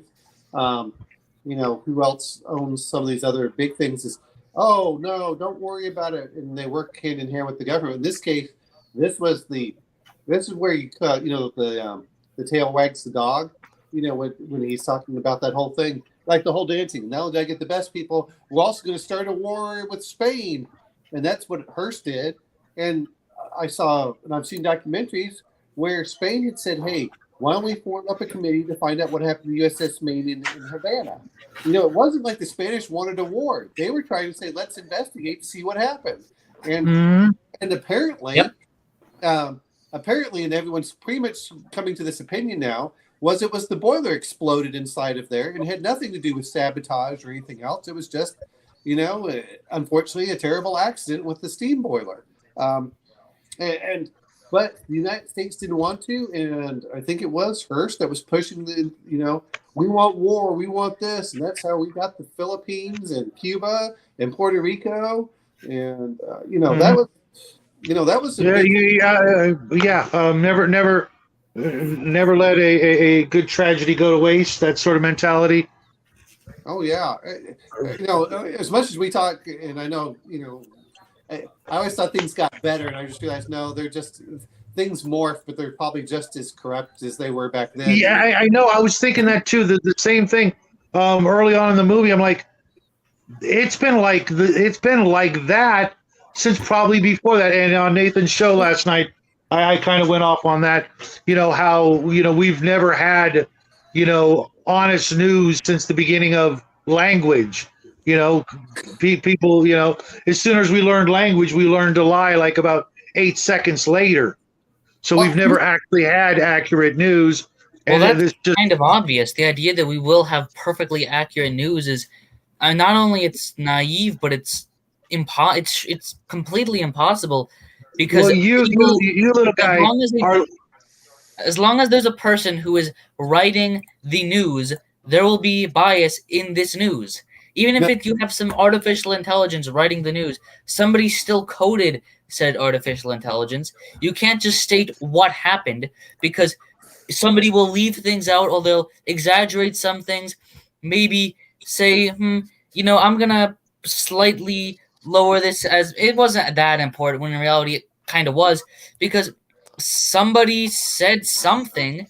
Somebody is writing it. So whoever writes the news, their biases will be in that news. Nobody is completely neutral. That cannot exist. Well, Jack, you're fortunate enough. You're fortunate enough to have grown up in a part of history where that very thought process is not completely just squashed, where half the country is actually spouting exactly what you said. I grew up in a time where you had never any scrap of evidence for the common man to think that ever. We grew up thinking that there are actual good sources of information. The news when it was 247, before Fox and things like that, you actually could believe the news. It wasn't like the whole fake news thing. You got lucky. You're the first generation to get to grow up in with the knowledge that the news is actually your enemy. I don't know if I mean I get what you're saying, and I don't argue that aspect of it. But I just remember watching the news with my grandpa and him saying, "Well, that's bullshit. That's bullshit. That's bullshit." I'm going to bring up something because I think that we forget. When we're talking about times, there used to be 2 or 3 newspapers in every town, and they were always against each other. Oh yeah. So I mean, a perfect example would be I think it's San Francisco during the Citizens of Vigilance. There was the anti. There was the one that was like the pro whoever was in power. And then there was the other magazine or the other newspaper that was the pro whoever was not in power, and that went back and forth. I think though is that during the 1950s and 60s, we believed that there was an authoritative news that was trying to be unbiased, and now we look back in retrospect and good God, look at what the New York Times is printing about Cuba and the Soviet Union. And you realize that it was always biased. And I think this is where Jack has some real benefit. But, during the 1800s, everyone knew that the news was completely biased. It wasn't until like after World War II that they pretended that they were, these paragons of truth and justice, which is very similar to what we see in the movie here. And I want to mention one other thing there, just what Jack said. Remember how we were talking about Bilbo and the Hobbit and who wrote it?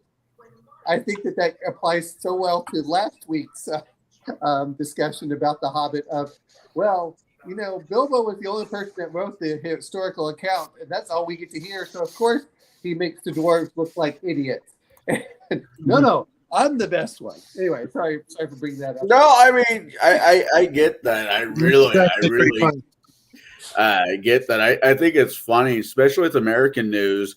And I'm just going to use 2, for example, different programs. We got MSN on one side, where it doesn't matter what Democrats in office, they could do no wrong. Then you got Fox on the other side. No matter what the Republican did, it's still, Democrats are doing it worse. That's actually not that's not the current thing with Fox. At least the last 2 years, it's been they've been pretty quick to point out the rhinos, as it were. The rhinos. Well, at least Tucker Carlson is. I don't know about the others. Harris Faulkner. I like her show. Laura Ingraham. I can't watch Sean Hannity anymore. He's just he's got a 100-word vocabulary, and it just recycles to make new sentences. It's just like, dude, what happened? Well, I'm going to bring this up and this is what I tell my son is I said, what is if we're going to bring up a Babylon 5 reference, the truth is a 3-edged sword, your side, my side, and the truth.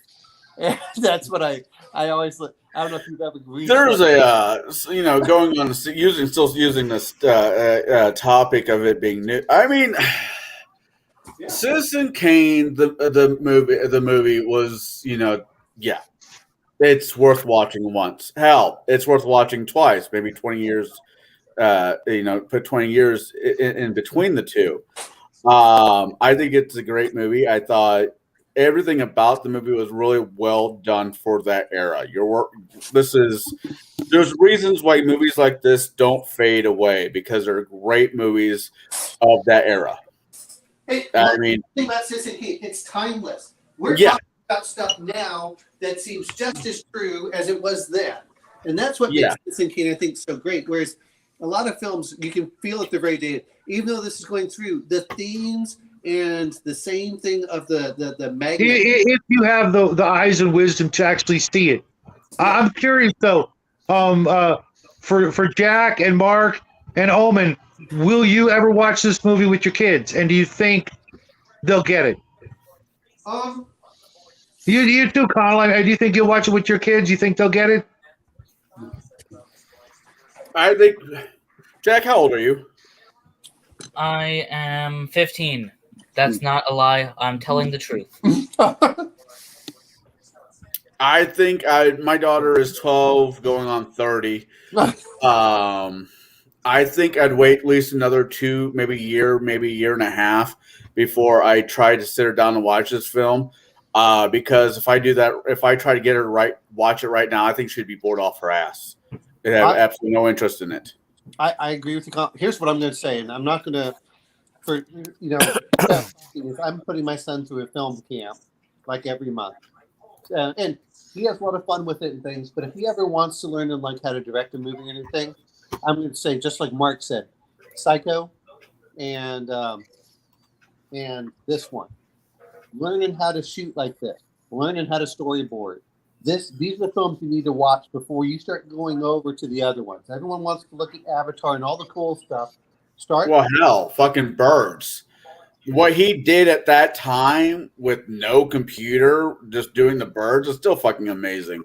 Oh, but that's my point is, go back and look at these old films. So I'm not going to say that I wouldn't watch it with my son, but I agree that I think he would be bored. Now, that was the other one I had mentioned, Dr. Strangelove. I sat down with my son, and he thought it was pretty funny.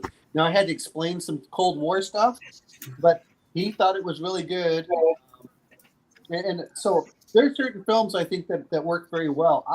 For him, I think that he would, if we're going to talk black and white films, it's Karl Marx, which I need at some point watch Duck Soup. I have never seen Duck Soup. I didn't get any of that between the dog barking. Duck Soup was a Karl Marx or the Marx. Oh yeah. I just moved from Chicago, and boy, my arm's tired. Yeah, I know. Well, some of the things that he says is, and you can watch it, and you almost feel like you're watching someone making fun of today. And I'm going, this is movies 80 years ago, and I feel like they're making fun of exactly what's going on today. And that's really timeless. But to say I won't watch this with my son, if he wants to get into films and he's really interested, then I would sit him down and say, "Hey, son, this is what you should watch." Because if nothing else, even if you turn off the sound, watch the pictures. I mean, you can almost take like picture after picture of it, and you can still feel like it's a very you're like, "Oh wow, they did this." Like we were talking about with the fireplace, the panning of the camera while it goes over. How about this? How many shots do you think it took them to do the rosebud in the fire? Oh God. One, absolutely one. They had to make it right, period, because I don't think they actually shelled out for 2 sleds. Well, I think the sleds are pretty cheap to make. I mean, but it didn't cut away. It showed the entire thing in there, and I think that was.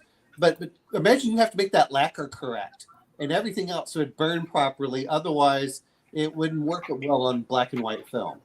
I mean, that there's a lot of work that had to go into that from that standpoint. I think you're right. Shadows. So yeah, from that is, if I don't care what anyone says, even if you don't like the film, if you want to make movies, watch it and watch it without the sound on, even just to get the cinematography. Actually, I think no, Mark. I want your answer next before I say anything else. Do I think I'll get my daughter to watch this ever? Yeah. Not in the near future. I don't know. She's She can't sit still through. She doesn't even really like watching movies that much. I don't think it seems like it's just they just I don't know. She's a different generation than it. I think we're on the fringes of it too, where it's like we want shorter spurts of whatever. I mean, this is way she consumes media and stuff like that. It's shorter bits, a lot of it, but shorter amounts. I don't know. Is it just me, or has movies gotten longer over the years? Perhaps. No, they've actually gotten shorter, much. I mean, Well, okay, let me rephrase that. I think they've gone from short to long to short, or from long to short to long to short. I'm gonna agree with Shadow. This, if you look at the films from back then, like this was 2 hours long, wasn't it? It was almost 2 hours. almost. It's like an hour 45. Might as well have been 2 hours. Or yeah, it was something like that. I remember. That was 150, but yeah. So I think that we got into this shorter black and white films and stuff, and then went over to a certain length. After World War II, I feel, and I could be off on this, we started getting them with these really long epics: Cleopatra, Spartacus, even the 70s, The Godfather. They all had intermissions. Ben-Hur, 10 Commandments. Yes, they all had intermissions. So, and then I noticed in the 1970s and the 80s, it was generally an hour and 40. So if anyone remembers on how Aliens, which is what a travesty, and they cut some of those scenes, that the extended version so much better. He had to cut things. Yeah, off. one of these days I'm gonna have to tell you about what I saw behind the scenes of the making of Alien back in my model guild association. Back in the day, the things I got to see, and that most people didn't know about, or maybe they put it in a film, but I think I was the first person to see those things. But yeah, they really should go back to the whole intermission thing. I really, because I know me, there have been some classics. I walked out in the middle of the Lord of the Rings to go have a cigarette. Oh yeah, no. Oh God, no. This movie was. Does anybody remember? Does anybody remember the Bugs Bunny cartoon where they're in the theater and then everybody goes out to the lobby for the intermission and it's nothing but a cloud of smoke? Yeah, I remember seeing that one. I was gonna say, was this movie? Now it would be B, but still. That depends on the theater. But what I was gonna say was, this movie was 119 minutes. So 1 hour and 59 minutes. Okay, Yes, so I was right. Yeah, this I was wonder. a film. But I liked a lot of the Humphrey Bogart. What is the one that the Big Sleep? I think that was right around that time frame too. What was Casablanca? Trying to think of the great films of that era. What we're gonna see? Yeah, as a matter of fact, because there were Bugs Bunny cartoons with Humphrey Bogart in them, or at least one, and it was from like the same era. I'm wondering with the movie length time. I wonder how that's gonna change again, because I think they wanted the 90-minute movie just so they could cram as many movies as they could at the movie theater. But we're seeing now that they're starting to releasing movies same time out on the stream on the TV as in the movie theater. I wonder if that's going to have what kind of impact that's going to have on letting these guys. Some of these guys want to make longer movies, but the studios say, yeah, no, I think that's actually going to come back as a trend, Mark. I really think that the industry itself is going to make more money by making longer movies, if that makes any sense. Whether it be through commercials or just having asses in seats longer, for their product. The longer you watch a movie, the more it's going to get ingrained to you. So you're going to go out and buy the T-shirts and the coffee mugs, things like that. I'm going to say this much, because we're talking about movie theaters, not necessarily the studios. It's because a lot of times they wanted the number of because they get off ticket sales and concessions. Don't forget that. The longer you're in a theater, the more you're going to buy at the concession stand. No. The movie theaters don't make it off the ticket sales. Not until right.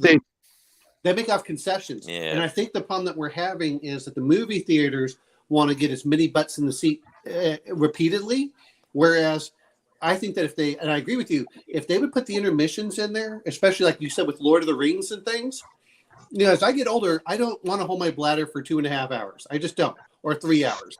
And I'm going, why can't you put a 20-minute intermission? Guess what? I'll go use the restroom. Now that because it's a 3 or 3.5 hour movie, guess what? I'm going to stop by and I'm going to get something to drink. And you know what? I'm hungry, so I'm going to get some popcorn or whatever else. Well, And they Just don't get the hot dogs. yeah. They still do it. I mean, I haven't had a chance to take my daughter to one in a while. But, I took my daughter to go see Joseph in a Technicolor coat up in Chicago because I believe musicals and operas are something that we should still drag our kids to. This is Nutcracker season right now.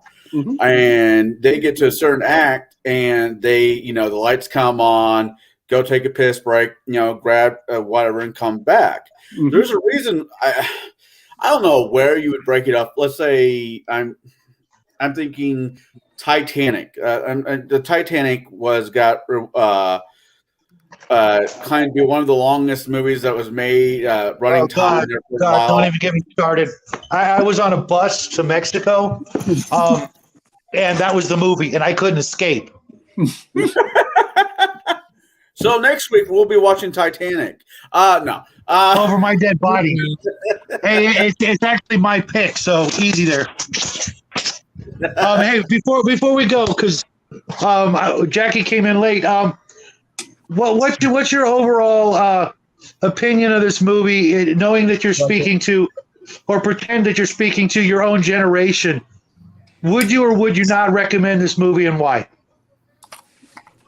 Yeah, it's good. Oh, Jesus Christ! You got to give us more than that. Would you? Okay, put it this way, Jack. If you are taking a film class in high school, let's say a film class was, and the teacher says, "Hey, does anybody have any films that we want to watch as a class?" Would you recommend this movie? No, but only because they would probably take it in the exact opposite way, because most people in film class, or at least most of the kinds of people who would be in film class over here in California, are communists. Mm. And I'm not saying this as a joke. I'm half joking when I say No, this. no, I get it. It is half a joke, but that is how they would all take it. It's like, oh yeah, screw capitalism, revolution, let's go. All right, you can start your revolution. You get off your ass and go do it. Then we'll see what you get. All right. You need to get up and you actually need to go outside for a revolution. Here's a question. So what did you like about this movie, though? What did I like about this movie? I mean, I think you all covered it. And I guess I have. Yeah, but we want your specific opinion. My specific opinion? We want yours because you're like a complete different age. Like when we're talking about these movies, like these 80s movies and stuff like that, we're all coming in from the perspective of we were alive during, Cold War, how Cold War affected us at that time, but your generation is well after the Cold War. And that's what I think we're trying to get at when we're asking your opinions on these things. To be fair, all of us are freaking not even nowhere near being born when this movie, maybe Shadow, but none of us were actually born when this movie came out. Well, So- I'm going to put the other part, which is regardless of it, is we are, literally your father's age almost. We're all from that same generation. So we're looking at this as someone 30 to 40 years older than you, which is going to give a different perspective. It's the same way that, and I'll be honest about this, the Dune the book. I would not have appreciated Dune the book unless I'd had enough world experience to really delve into it. All these people who loved it, but I really appreciate it a lot more because I'm older and I have experiences. And just like Shadow was talking about, hey, you should go back and reread some of the old John Carter stuff. And I was listening to an audio on Audible. I'm getting something different now than I did when I was your age, Jack. So we want to see how it is from someone that's much younger than us, that has fresh eyes, that is not quite as jaded. I'm not sure about that part. Yeah, honestly. That's okay, Jack. But I mean, you haven't seen all of the films that we have, so we have a bit more. I don't want to say perspective, but we have things that we like, and we kind of set in our ways. Whereas you're younger, you have a little bit more neuroplasticity in than us. So Maybe. Yeah. Maybe. I kind of hope not, but we'll see. I'm going to direct this question towards you because you're if hypothetically, if this movie was ever brought up to do a remake, and I hope that it actually be kind of interesting, if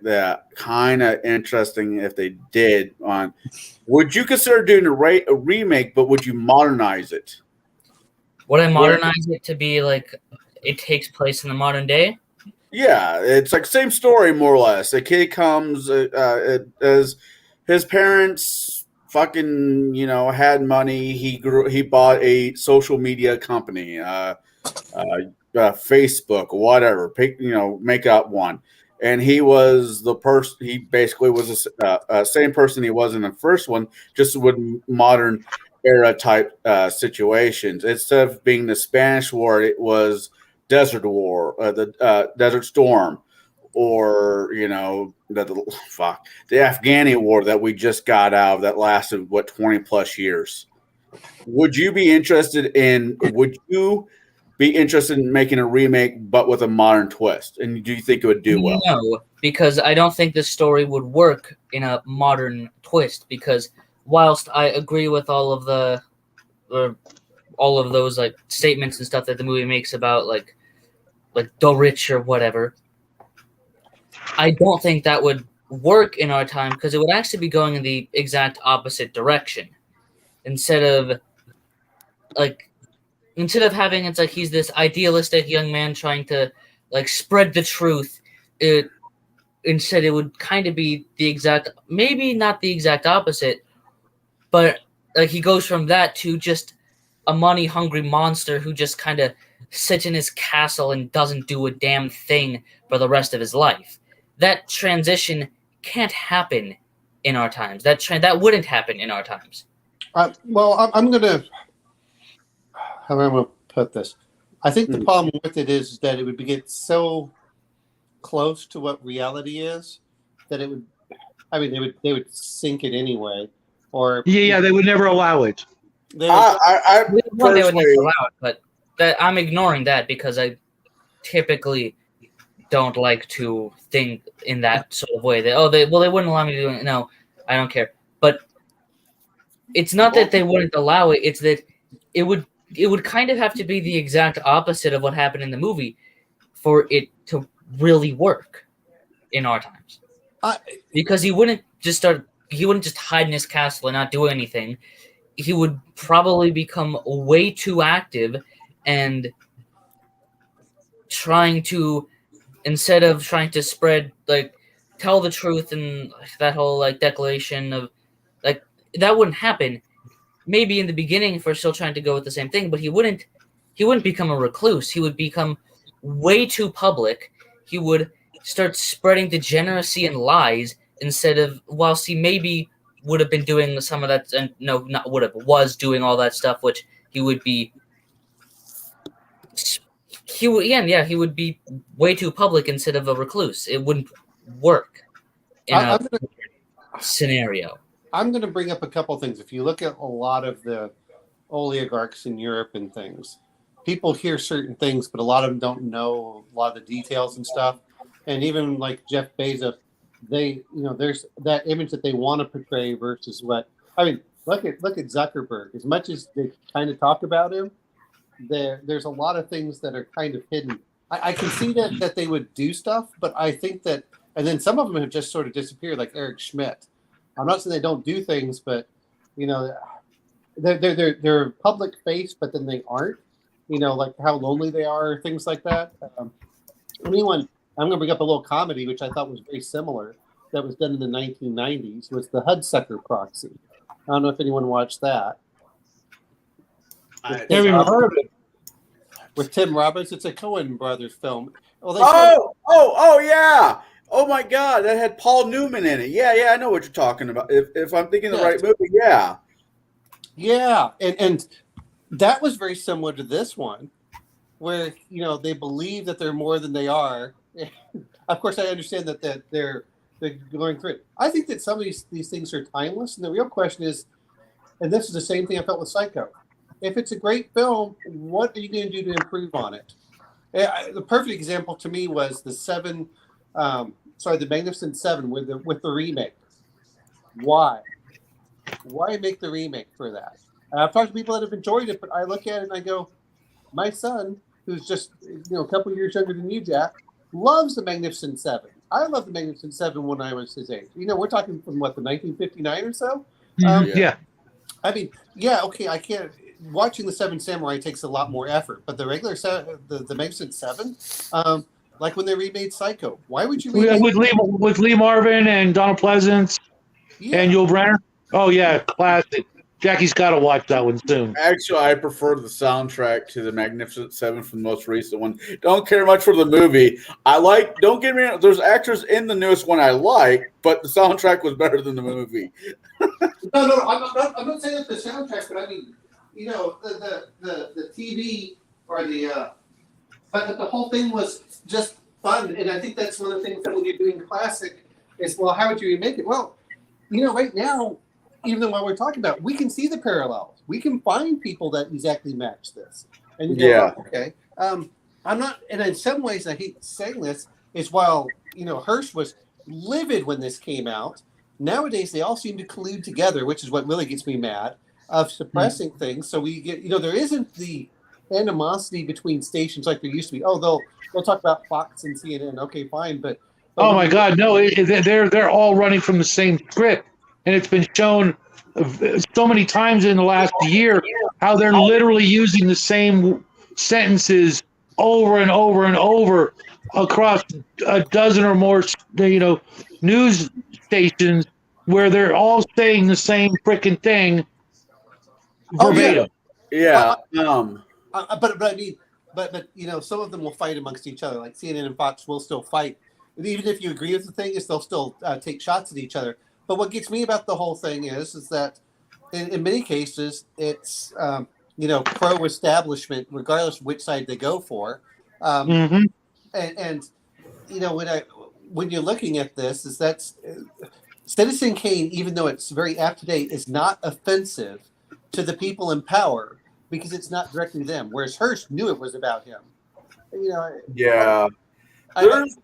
Parts of this movie, there's parts of this movie, I'm sitting watching it, in the back of my head, it's like, God, this could almost be a retelling of Hugh, the Playboy Mansion, the Playboy, Hugh. Hugh Hefner? Yeah. Hugh Hefner. That guy came fucking from, he had well-to-do parents. Then he decided he wanted to start a magazine. And, and he was hounded out for decades. And not decades. He was hounded out for a while. Then it blew up, and he had a really well career. A lot of the articles in Playboy are worth reading. I mean, some of the models are definitely worth looking at, but the articles are worth reading. Then, the world around him just flipped on him, hardcore. Well, that was near the end, but what got me about the whole thing was they ran him out of Chicago. That's what really got me is they ran. Which is amazing if you think about it. What's that? No, well, yes and no. And they moved him to then he moved to California for that. And you're right, in the 70s, I guess in the 60s and 70s, because he would, he brought out, the same thing with Rolling Stone. They brought out interesting and philosophical people. And now just look at how vapid everything is. You read it and, they're all afraid of, because all the, what did they say? It was 7 mega corporations control almost everything you get in normal daily life. I think it's 6, but yeah, it's absolutely correct. They're all running off the same script, the same agenda, and it's all about shoving us into the smallest amount of space possible, so that they can have their Logan's Run world outside the dome. It is so. If you watch certain things, it's like they've been telling us what they're going to do since the 1940s, and they're doing it, and no one's stepping up to say, yeah, no, we don't want that. You know what? I will bring this up. If we're going to talk about someone that I think that could match this, talk about Alex Jones. Oh God.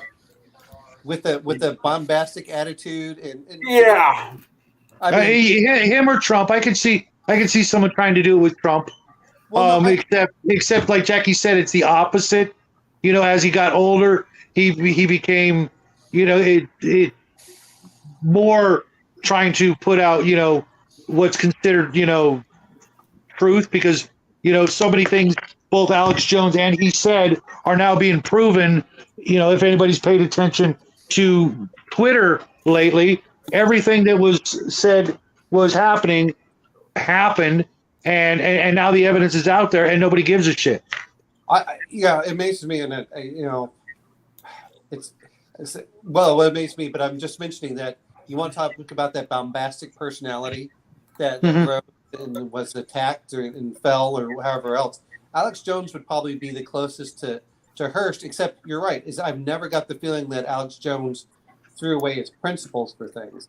Has he gotten stuff wrong? Absolutely. But what I've found, though, is for him at least, was, you know, he was usually 5 or 10 years ahead. He told you what things were going to happen, then 5 or 10 years later they did. And that was one of the things that really got me about it. Now, you know, he was the one warning about COVID and all this other stuff. And I was like, oh, okay. But it just amazes me that, you know, here you have someone that has a larger than life personality. I don't care what anyone says, he does. He says outrageous things, which gets everyone up in arms. You can't say that, blah, blah, blah. And you're like, well, yes, but I'm going to expose people for who they are, at least the young version. But I agree with you. He doesn't become an old and bitter man for certain things. That's what amazes me is, and who knows? Maybe another. Alex Cross's story is not done yet. We don't know how he's going to end up. Well, that's true. We don't know how he will end up, but I'm saying, and he's relatively young. Yeah, he's younger. I think he's like 47 or something like that. Yeah. Before we go, as much as I love to keep this going, sure. We're past the 2-hour mark, which I really don't care about. Okay. I want to know, what are we going to be reviewing next week? And it is Shadow's turn. Oh man, I can't get Twilight Zone to add on the Night of the Meek, which is really a shame, because Christmas isn't Christmas if you can't spend 22 minutes watching that and be reminded, you know, of things we should all never forget. So I guess I'm going to have to go with Scrooge. It kind of goes along with what we just watched. You guys can't deny that it does. It goes along. It's you know, it's almost a modern retelling, except in the opposite direction. So it's a fun direction. It is a powerful movie, and you know, it is a classic retelling of A Christmas Carol, which unfortunately Jackie's never seen, but I'm sure he'll be able to get the gist of, you know, right? What you know, because the 25th is Christmas Day, and I've already shared with Mark my thoughts when it comes to Christmas days. I imagine you guys are not going to want to do this on Christmas Day. Hey, Connell, if you want to do this Christmas Day, I can do something with you. We can pick something that's like not family friendly. Well, let's take it 1 week at a time.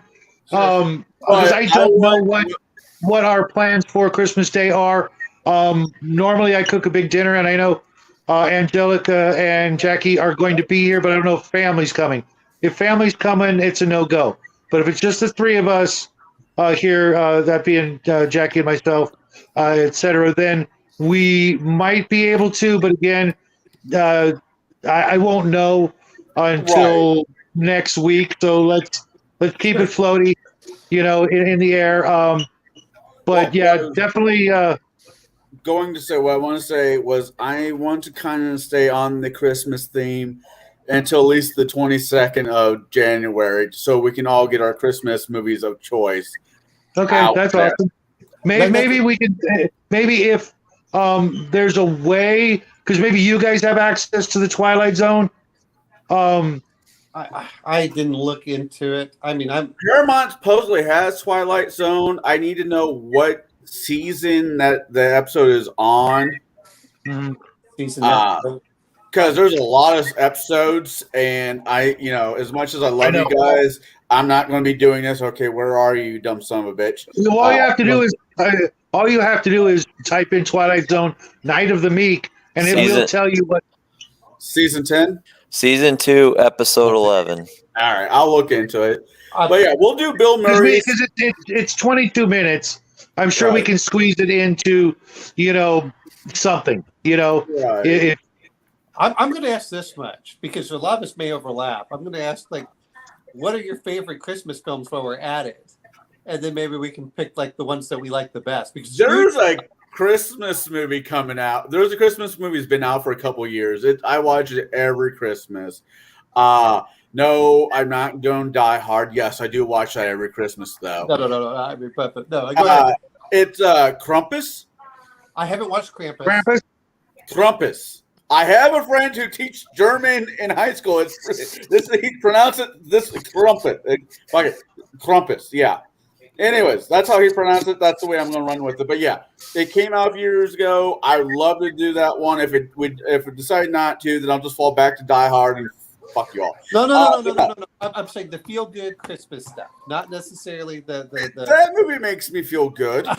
Well, so does Die Hard make me feel good, but I'm saying, more of the family friendly. I see where this is going. Yeah. Is Gremlins family friendly? What's that? Gremlins. Oh, you know what? That's a great one too. We need to do the anti-Christmas. Hey, Connell, if everyone else is busy, we need to do the anti-Christmas. Anyway, no. I was thinking about normal, good feel-good Christmas movies that are. Oh God! Yeah, let's try to end the year with some class and a little bit of our soul still intact. Yes. For posterity. Not to mention, the little guy. We don't really watch a lot of movies. We haven't, his whole life. We've tried over the years, and this show has been a great way to help with that because there's, hundreds, if not thousands, of movies I've seen in my lifetime, just never giving a thought. And I tried when he was younger to get him to watch some stuff, but as soon as he was able to hold a cell phone, every kid in the last 20 years, they've been holding a cell phone. And their ability to or desire to sit down and watch a movie, even with the temptation of a hot bowl of homemade popcorn, just doesn't hold the weight that it used to. You know what I mean? Okay. So, Jack, what are your favorite Christmas films that don't involve gunfire and other stuff? He probably doesn't have one. We don't really have one. What's that? Don't really have one. Okay, so do you have any that you really enjoy or anything? That he's watched. He has just never really watched them. Oh, okay. Yeah. So this is our opportunity to give him a gift, that he should have had. I think he said he did see Charlie Brown Christmas, which is an absolute classic. That's a classic. I mean. Okay, so Shadow, go pick yours. Let's go here, 4 or 5 of yours. Like I said, Scrooge would be up there. A Christmas Story. We did watch that one last year. Believe it or not, I think Santa Claus is Coming to Town. The claymation. Okay. I love that one just because of the way they tell how one version of how Santa Claus became Santa Claus. I actually made sure to get that on DVD. None are coming to mind, but I'm sure if you guys mentioned off a bunch, they'd be on that list. But oh God! All right, I'm going to throw this out there. I don't know how I'd be able to get a hold of it to watch. Period. But the 1985 Santa Claus movie with Dudley Moore. I'm not even familiar with that. What is it rated? Oh, that rating? I mean, it's got to be PG-13, PG. I mean, it's really, really kid friendly. Oh, okay. That's what I was trying. It's Dudley Moore, so I mean, Well, John well, the John one that- Leggett's in it. Okay. Lithgow. Yeah, John he's Lithgow. in it. Yeah, it's a true Santa Claus the movie is what it's called. If any of it, if I mean, I want to throw for the feel good, happy, wholesome. The Santa Claus with Tim Allen was a good one. Okay. I didn't care. Well, considering that one's kind of matching my life right now, I haven't really dug that one. Okay, that's fine. Hey, Mark, we'll get back to Kyle. Mark, what are yours? As far as for me, for Christmas time, any of the Rankin Bass, Rudolph, all those. Oh God, yeah. And then other than that, Alistair Sims, Christmas Carol. Okay. Oh, another wow. thing is, it used to always be on PBS on Christmas Day. They used to always play Camelot, and I was so desperate for anything with like knights or swords or anything, even though it's there's not a lot of sword play or anything like that. But I always remember as a kid trying to catch that Camelot was on PBS on Christmas Day.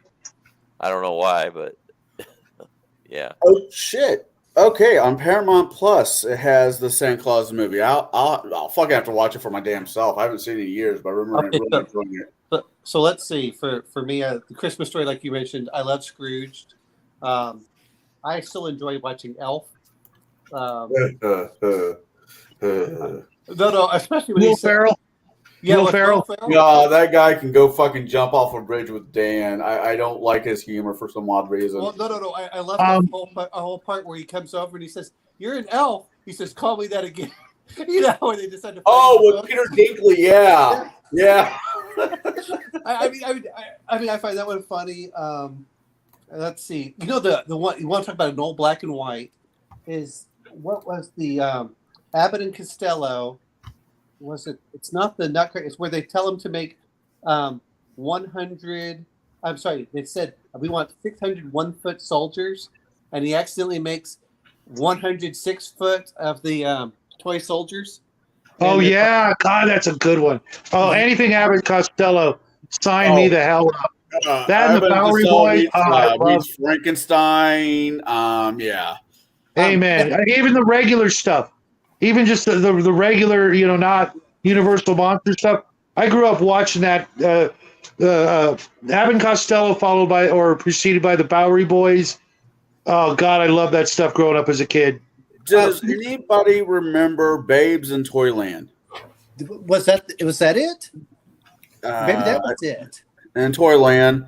Hold on. It's not the Drew Barrymore one, but the original one.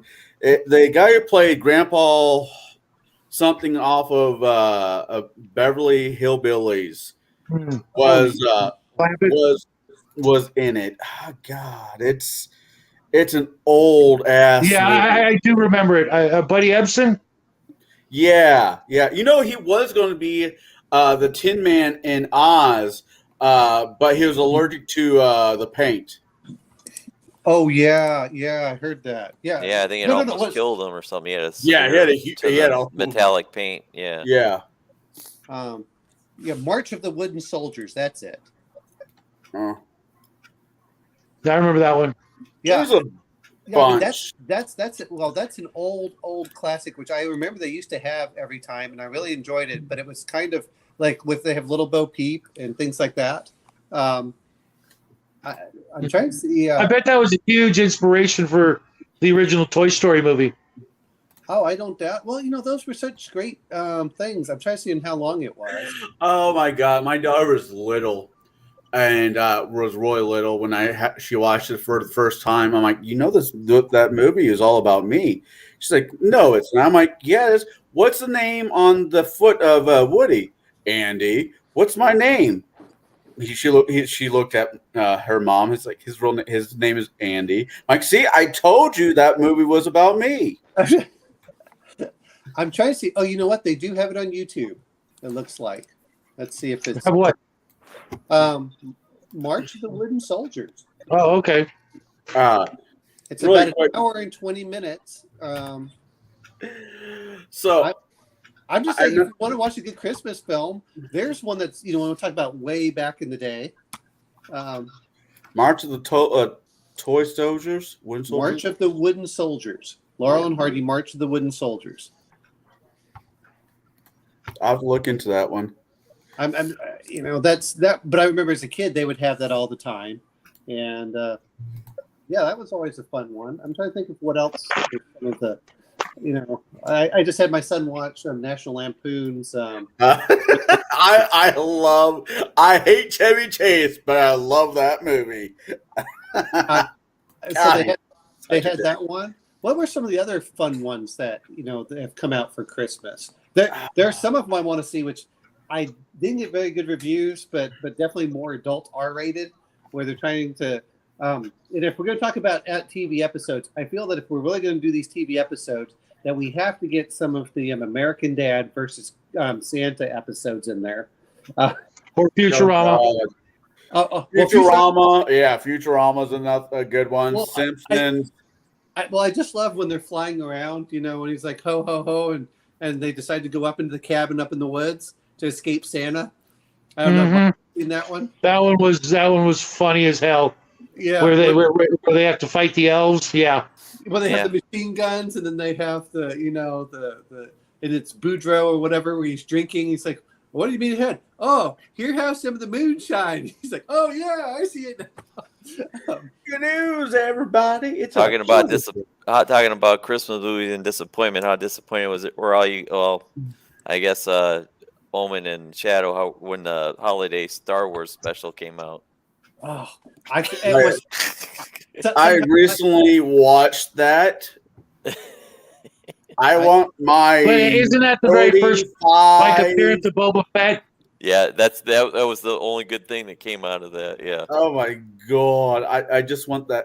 A friend of us has it where I could watch it, and I watched it because I'd never seen it before. And at the end of it, it's like, yep, I'm gonna go drink now. See, I haven't seen this movie, though it sounds really interesting, with the one called The Fat Man.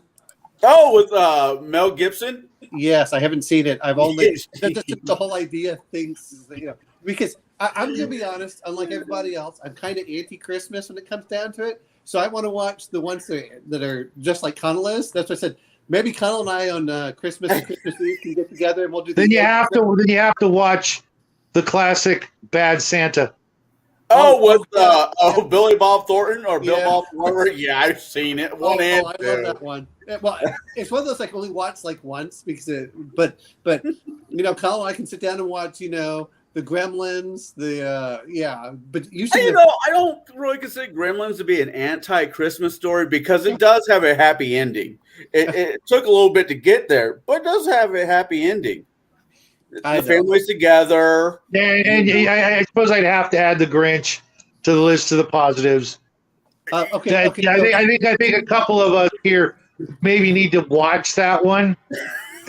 My heart's not growing any bigger than it is right now, there, Bubba. Okay. No, never mind. No. I'm thinking well, if you're gonna watch the Grinch, you gotta watch the Boris Karloff version, not the Jim Carrey. I did not like the Jim Carrey version. Oh, Jim Carrey can hold hands with Dan, making sure he borrows one of your kettlebells on the way out. I didn't mind that one, Jim Carrey one, when I was younger, when it first came out. As I've gotten there older, is literally nothing that guy has ever done that I would ever sit through again. Kick-ass. Liar. It's one of my favorite movies to sit down with a couple of my lawyer friends to watch. It's all situational when it comes to most movies. It's all situational.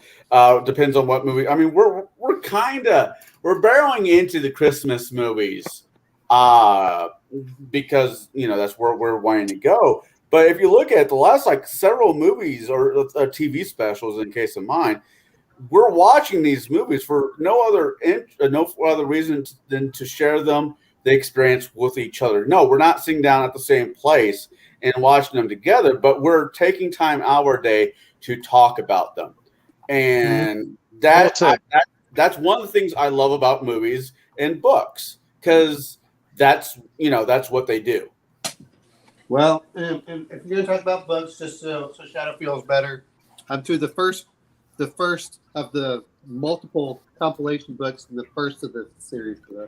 Well, you need to read Dresden File there, Omenau. That's that you need to put on. Speaking of that, Jack. Yes. Got to get to Christmas Vacation first. Maybe that'll be our gift to you. Ah, you're kidding me. That's fine. I need to re-listen to it myself, so I can't say much. Well, I'm still trying to re-listen to John Carter of the Mars and going, wow. I've said this jokingly, and I'm really starting to believe it. Technically, it wouldn't be considered a musical because they all know that they're singing. It'd be more of an opera. But Lord of the Rings and The Hobbit, J.R.R. did not want to write fantasy novels. He wanted to fucking write an opera because that's damn near everybody fucking sings.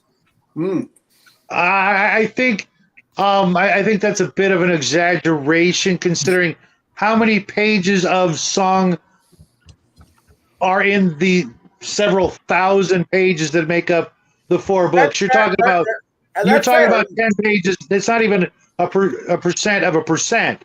You know, it may rub you the wrong way, but it's you can skip that page and then you're going to have about 100 pages before you come to another one. That's incredibly fair. It's just it's not a musical by definition. Because a musical by definition, they're singing not knowing they're singing, they're just singing. That's how it's coming out. No, fucking almost everybody in the book so far has sang. There's like only maybe 2 characters that haven't. I'm going to put up one thing though. Have you ever watched Ring of the Nibelung? Oh, yes. I don't even think I can pronounce that. What? Ring of the Nibelung. It's the Wagner one that deals with the. That was literally the opera where they come with. It's not over till the fat lady sings. Oh yeah. Somebody asked a good old J.R.R. if he got the idea for the books from that opera. He said no, but there are a lot. I mean, a lot of similarities. It's from the story, the saga of the Volsungs. It's a story within that. I mean, it was. I think they did on PBS one time with the opera. It's something like 4 or 5 nights long, and each of them were 3 to 4 hours long. I mean, it's a massive episodic opera. But to be fair, Tolkien did so much with translating the old English and things. He probably read the original sagas themselves without actually watching the opera. I can believe that. Actually, they did a remake of I can't pronounce it either, so don't feel bad there, Shadow. They did a remake of it, of the Dark Kingdom. It just hit my ears weird. I just didn't hear it well. It's basically the modern version is a story about Siegfried, the Norse hero. Really well done. And yeah, there's some parallels. There's definitely some parallels between the opera and Lord of the Rings, even if they're not meant to be. There are. So Shadow. Everyone I've ever heard describe it was called Ring of the Nibelung. So it's no. What you said the second time, it registered. It was just the first time. I'm not swearing that I'm saying it correctly. I'm just saying that's the way I've heard it. And there's plenty of stuff I've read in books that I have never heard anyone pronounce in my life. So like Melbourne. Yeah, that's In the meantime, I was like, it's Melbourne. Like you said, if you're not familiar. I had a friend. She pronounced it Melanie Bonia. Oh, so to the point, she actually made up a character named Melanie Bonia, which was after I kept thinking of whenever. After you, Shadow, who's next? So I just want to keeping my calendar correctly. Omen picked this one. What did we watch the previous week? That was me with The Hobbit. Before that was Jackie? Yeah, with We. So that makes it Mark's turn. So, Mark, on the 18th, I need you to have something. Okay.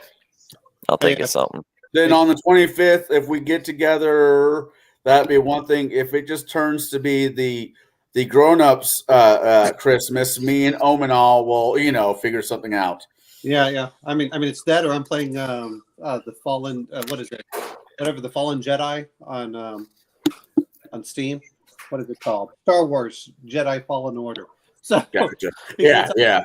it's Hey, wish me luck. Wish me luck. I'm supposed to be getting an old Xbox from a buddy of mine, just so we can play Knights of the Old Republic, Oh, the best Star Wars game of all time. Prove me wrong. Come at me, bro. I have never played either one, and I'm going. Oh, dude. For Seriously. Steam, for Steam right now, the Jedi Fallen Order is $5. Speaking of which, a little side note on this, because we're going to do this. The Witcher, they're coming out with the enhanced version for Witcher 3 this week. I think for the game. Yes, what they're going to do is, I guess it's updated graphics is what they're looking at. So it's the next gen graphics. I'll just wait until they put out the Elric game and do it right. You know what, though? Reading Elric and reading this, I can see where people get parallels, but considering everyone steals from everyone else, it doesn't bother me, but I'm not seeing direct parallels, at least for the first 160-some-odd pages I've seen. Yeah, it's going to take a bit, but by the time you finish, it's all there. The only difference is I'm pretty sure The Witcher is a human. Yeah. Whereas I can't see Elric as anything other than an elf. Right. I agree with you. Well, technically, with The Witcher, it's a mashup of all the old stories put in one world with a very dark. Well, hell, a lot of the original stories had their own dark freaking twist to them to begin with. Let me put it this way, Connell. Moorcock was probably influenced by some of the stories you're talking about, and the guy from Poland who wrote The Witcher then went to Elric and cut out all those stories by going to Elric. I don't know. Like I said, I have to read them, and I can only. I haven't read the books. I've just played the game. And I've read the books. I read the first book, and it was very much okay. They took Sleeping Beauty and turned it on its ear and made it darker than what it really was. Oh, you mean Sleeping? Well, it wasn't Sleeping Beauty. Who was the other one? The original Cinderella, where they cut the girl, where they cut off one of her. That was Cinderella. But yeah. Where they cut her foot so it fit in the glass slipper. And like, These stories originally had a very dark ending. It wasn't until Disney got hold of Cinderella they had a little bit of a lighter note. That's why in Token, I know I'm pronouncing his name wrong, but in his will, he basically stated after watching Sleeping Beauty, Disney will never touch my product whatsoever. I want it to be this way, and he was afraid that Disney would, fucking kidify it. And that's kind of what they've done with most of these. I mean, I remember seeing The Little Mermaid as a kid. My grandpa took me to go see The Little Mermaid, and then my grandma sat and read The Little Mermaid book too. Ariel turns into a bunch of bubbles and dies. That's how that book ends. I'm sorry for spoilers, but the book's been out for almost 200 years. Hey, real quick, guys. I gotta bail. I gotta help with some homework and stuff like that. All right. So. Yeah, no worries. All right. Good talking to you. See you Friday, buddy. Okay. Bye. Good night. Bye. And we've got to get going to dinner's just about on the table, and I'll be over in 5 I know you guys minutes. will be what? I'll be over in 5 minutes. That would be a I neat have trick. ribs. I mean, sorry, I'll be over tomorrow, Shadow. well, they did these. I don't know if anyone heard, but I left the ribs over. I bought some ribs yesterday morning, and I forgot them in the car. I thought I brought them in, and I went shopping again to buy some stuff this morning. I went, what the hell are these? Oh, crap. I said, I'm not waiting. Beef can be. What are they? Beef or pork? Beef. Yeah, beef can be left out for a little bit, but it was either cook them tonight or chuck them.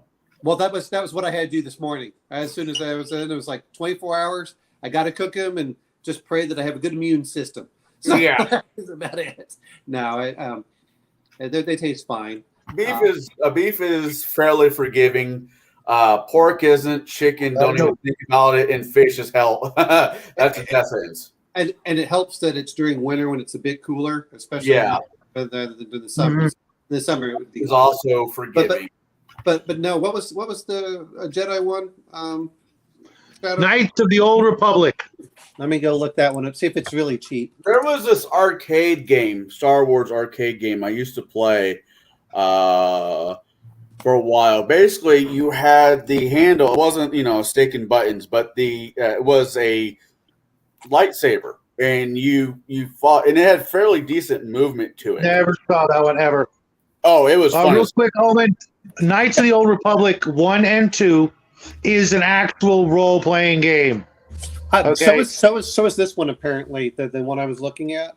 Up until maybe that game came out, I don't know, but I know for the past 20 years, it's consistently voted the best Star Wars game of all time. The best Star Wars game of all time is Star Wars Legos.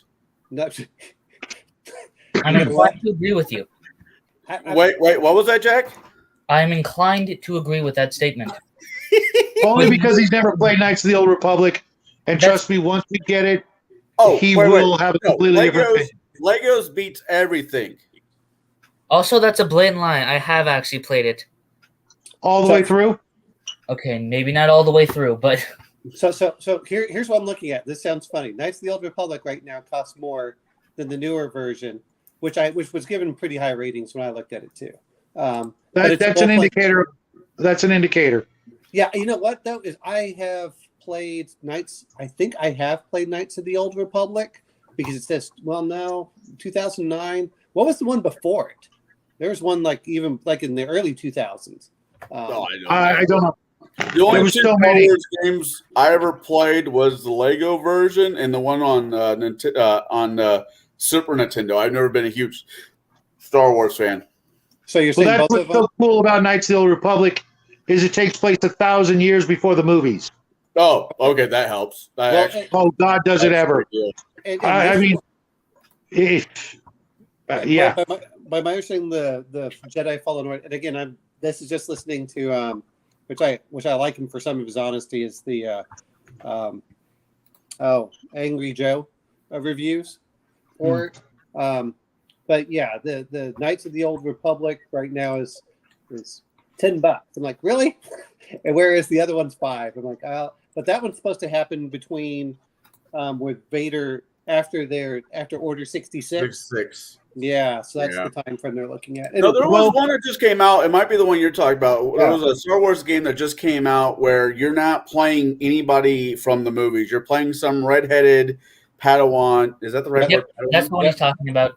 Yeah, I heard it. It looked interesting. I like the kid. I like the actor. Oh, it is pretty good, Jack. Well, I'm glad to hear that because that may be. It is way too fast for my taste, though. Like I would have wished that it was. Yeah, that's what's cool about Knights is it uses the D20 system from back in the day, D&D or what have you, and it really is a role-playing game. And the characters in it, every single character, especially the assassin droid HK-47, which ought to ring a bell. IG-88. No, the HK-47. HK-47. Yes. Okay. Yeah. HK, Heckler and Koch 47. I'm thinking AK-47. But it's HK, Heckler and Koch 47. Is one of the most refreshing droid characters you'll ever meet, and everything about the game, because throughout the game you make choices, and depending on your choices will determine the ending you get, and it's just.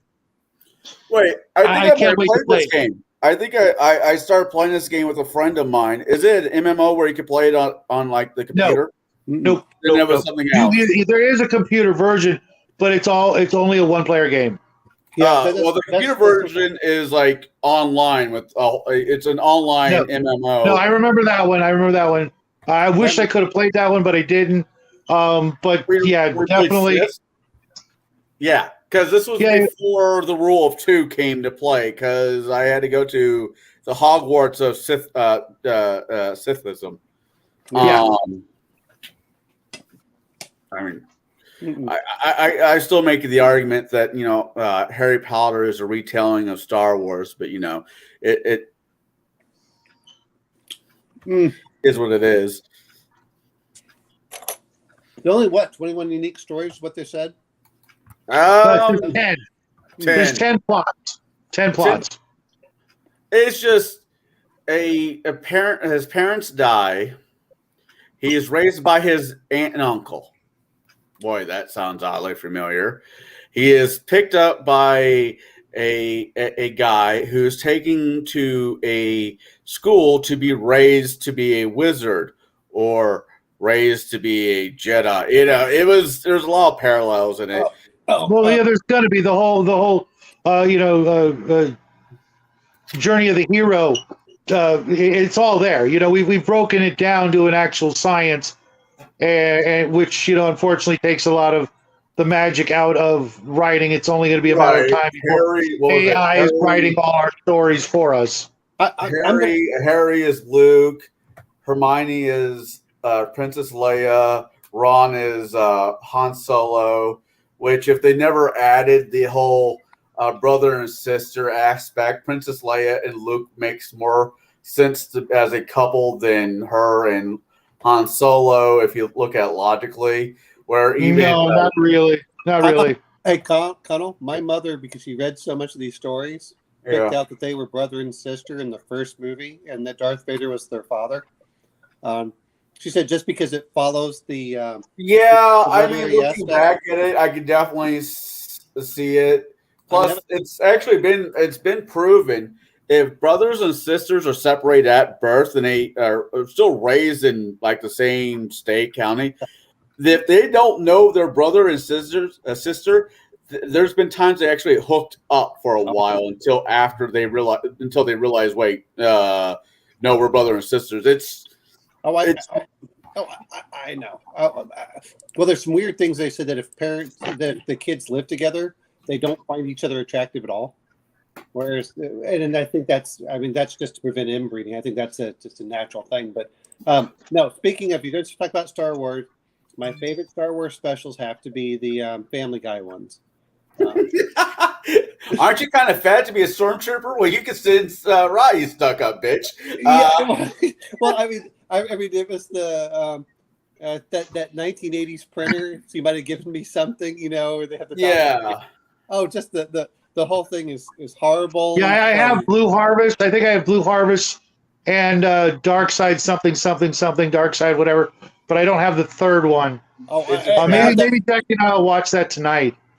We had the third one, but I love when he goes over and he says, "Really, we're pulling characters from other TV shows because they have Roger," and it's just like, did we run out of characters already? That was one, and then the other part I loved was, like the dark side, the dark side something at the very beginning. He says, "Do you realize how much we spent on this?" And they just rip Fox nonstop, and I think that's hilarious that Fox let him do it. Oh, they make fun of Robot Chicken on it too, and Seth Green is like, "Hey, Robot Chicken is a well thought of show." He's like, Well, I heard that they got together and they said, "Hey, we're going to use some of these jokes." Like, "Oh, go ahead." They collaborate because the Chris is the guy that does Robot Chicken, the one that does Seth Green.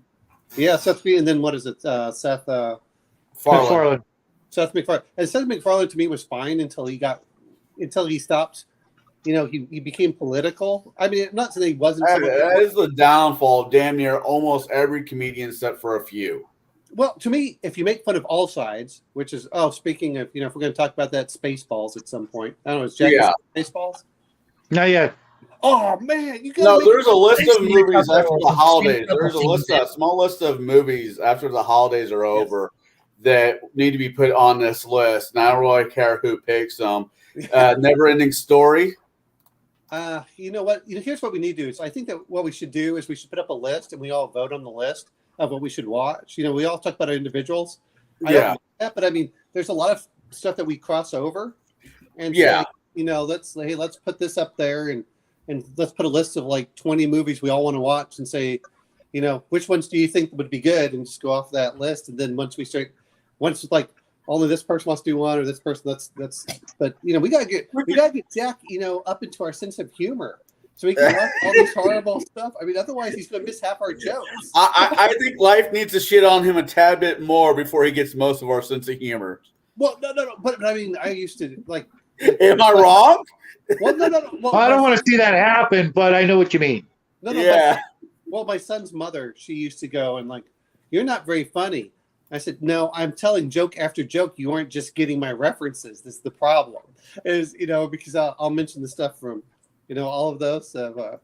Yeah, so that's what you have to watch it. It's just Spaceballs is great. You know what? And I like watching comedies more than all these serious things because man, everything gets so depressing sometimes. Like, let's go rewatch this comedy. Let's go rewatch. I am not gonna lie, Jack. After I listened to I had to like watch like 3 or 4 comedies just to stay from getting like depressed.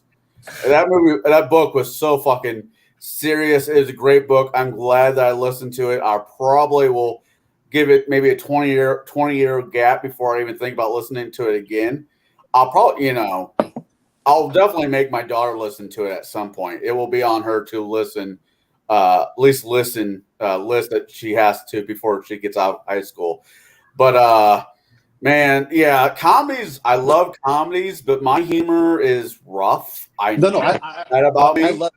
love dark comedies, which is why when we were talking about Bad Santa, but I also love some feel good movies. But what I like is just do some unexpected. Well, I still love Spaceballs. What are some other ones? The Producers. A lot of those. Mel Brooks.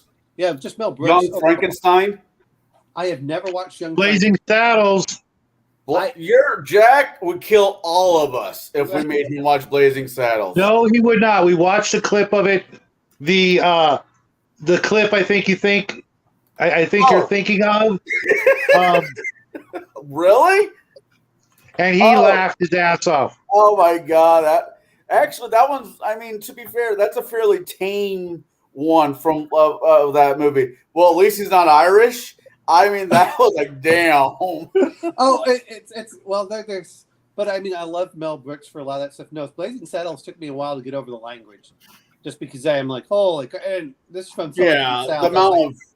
I mean, I don't mind cussing. I do it often, but there was a bit much of that in that movie, especially when I was younger. Like I said, I think.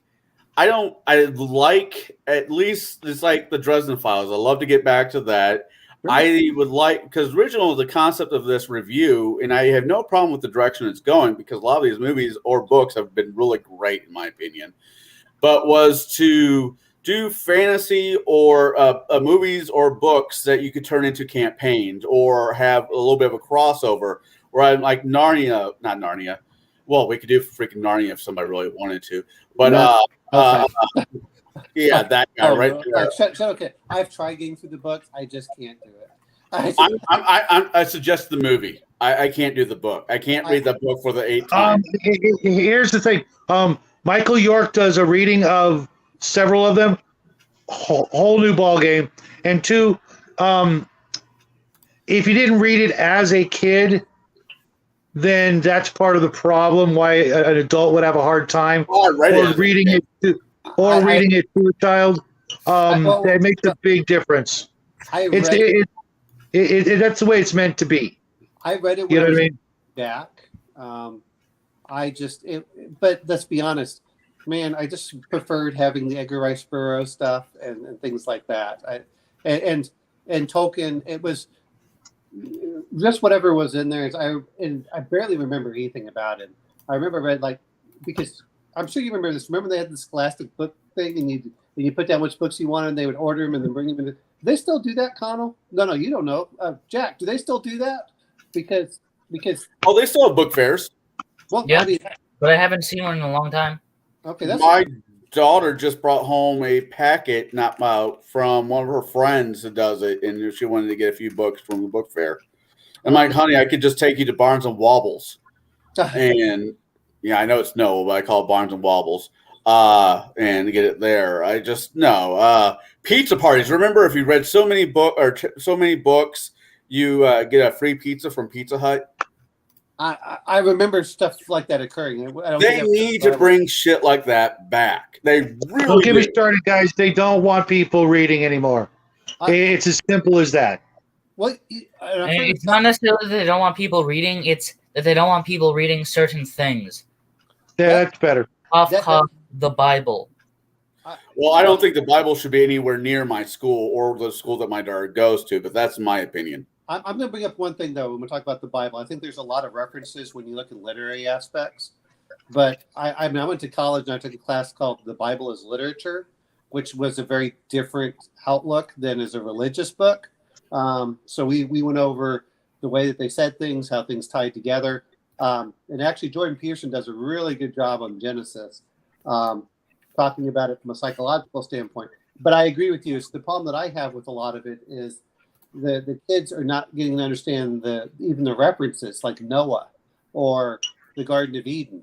That's what I'm referring to. Not that I want them to read the Bible word for word, but they should still be familiar with the stories. That's the problem. When they took God out of the classroom, they allowed so many other evils to enter. See, there's the rub. Who's God? That was intentional, though.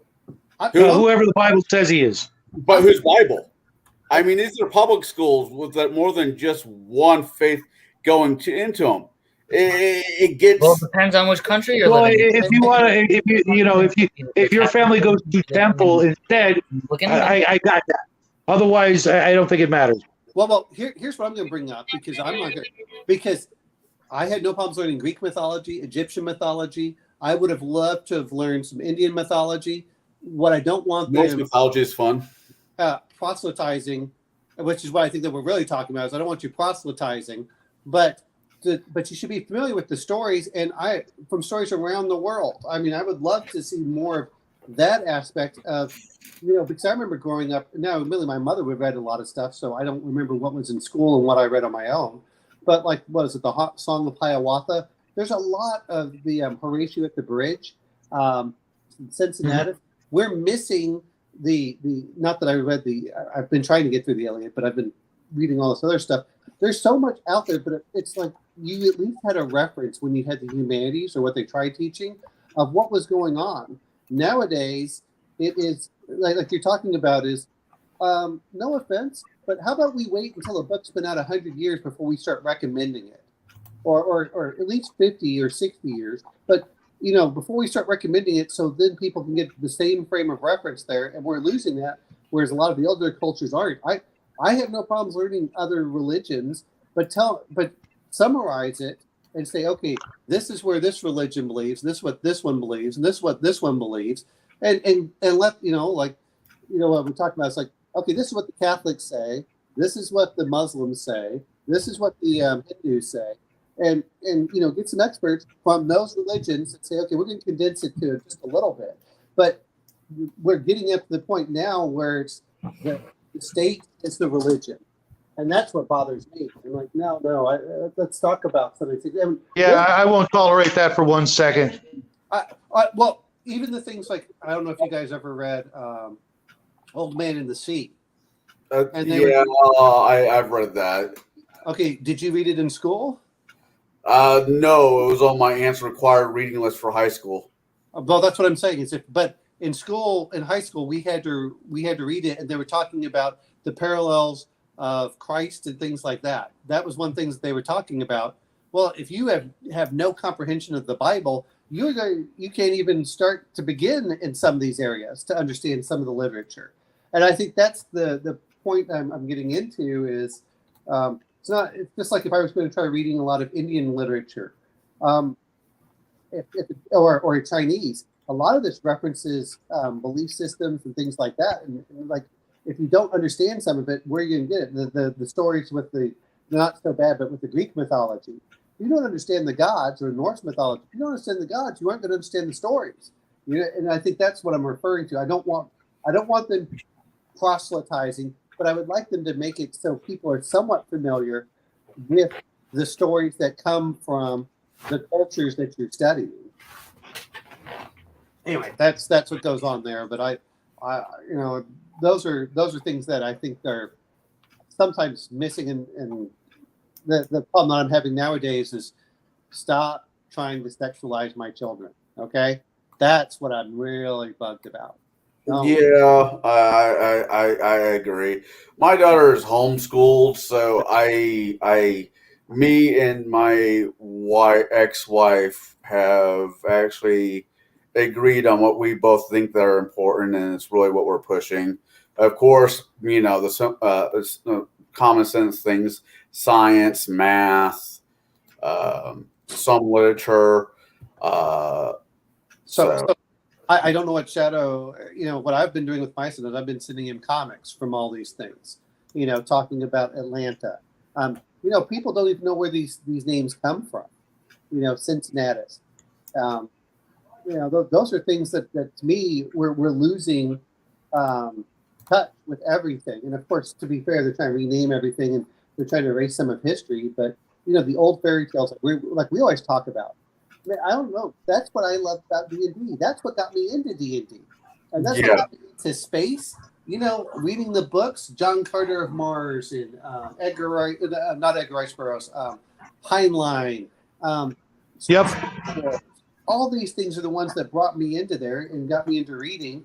And oh, okay, but how are you supposed to know the references? And I've been going through RuneQuest, which I don't know how Shadow feels about Glorantha. Kind of tempted to pick it up, but I'm looking at the artwork, and the artwork is definitely of Indian style. And I have to find it, but I think I have like the original Glorantha book, the old book. I'm tempted to buy. I'm not a fan of Bronze Age or what have you, RPGs. I can't get into it for some reason. The more a game resembles an actual historical period of Earth, the less I like it, unless it's after the 1940s. Okay. You know what I mean? I mean, the reason whenever I hear Bronze Age, and I don't know how it is, and I like looking through Glorantha, it really does, at least when I'm starting to read it, it does begin to feel a bit more like the Iliad or the Odyssey. Right. I don't want to do that. I just watched, my son and I, we just watched the Harryhausen movies, and that's about as far as I want to go. I'll watch the movies because to me, it's like when you're done with Elric, okay? Sure. When you've read the last book of Elric, think if you'd want to play an Elric game, and you'll probably come to the same conclusion I did long after I bought all of the original Stormbringer games that are worth a freaking fortune. I don't ever want to play the game. I don't want to play in that world because I read the book, if that makes any sense. You will when you get to the end. You'll be like, oh, yeah, I don't want to do this. It's the same way with the epics, the Iliad and Hercules and all that kind of stuff. I think that'd be so much fucking fun. I think it would be if you didn't know the stories and know that you're never going to be as good as the characters in the books. You will never, ever be. It's not allowed. Right. I'm technically, for our one-shots, the one-shot that I'm running right now on Thursday, technically it is an old Eastern European story that my grandma told me not every Christmas, but damn near every Christmas. That just turned into a game. But that's different than that era. Because you can be the hero, the ultimate hero. You can't in those ages because you've got Hercules and Perseus, and you can't get close to them as a character. See, I was thinking a little bit differently because what I don't like, whether it's Lord of the Rings, I think they did a good job with picking the time frames for Merc. During those time frames when they don't have a lot of information, and you do it either well before or well after. The war that ends the second age. That's why you'll like Knights of the Old Republic, because of the same reason. You can be the hero that everybody knows. Whereas in the Sword and Sandals era, you can't. You just, unless you are born a half god, you can't be that guy. So looking at it, and I don't know, I've been slowly going through. Millie, I have the 4th edition, and I was looking at the Glorantha world for the world book more than just because the system uses the Call of Cthulhu, and I said, oh, okay. But for me, if I was going to play like an Elric game, I would want it 1,000 years before or 1,000 years after him. Something that's like because you're allowed to forge your own. And even for Conan, I'll be honest. If I ever play a Conan game again, you're in the world of Conan, but guess what? Conan doesn't exist in my world because I don't want we're going to diverge. We're going to do the parallel, whatever. It's enough of that you're familiar with the world and everything, but I don't want those characters. And that world is so huge, and what Conan does isn't the same as what Elric does, nor is it the same as Hercules or even Aragorn. No, well, and my point was that I would do a divergent aspect with this. Yeah, a different history. You're here, and the guy's gone. It's but to be fair, when you look at the Greek mythology and stuff, I don't mind, but you wouldn't be rubbing elbows with Hercules and Jason the Argonaut. You would be either before, you'd be the heroes before them, or you'd be the heroes after them. But you wouldn't. It wasn't like the only two goddesses that didn't really step out of the didn't step out and screw the random mortal was Diana and Hera. The other gods. I screwed several of them. Did she? I missed those. I did. Well, I'm not going to argue with the Greek over the Greek mythology. I'm not that dumb. And Hera screwed over a lot of others. Land war in Asia, anybody? Yeah. Right. Well, and Hera, and then the other one. Well, the one I don't remember was Persephone. I don't think that she did, and I don't think Persephone got locked away in hate. Granted, they loved each other.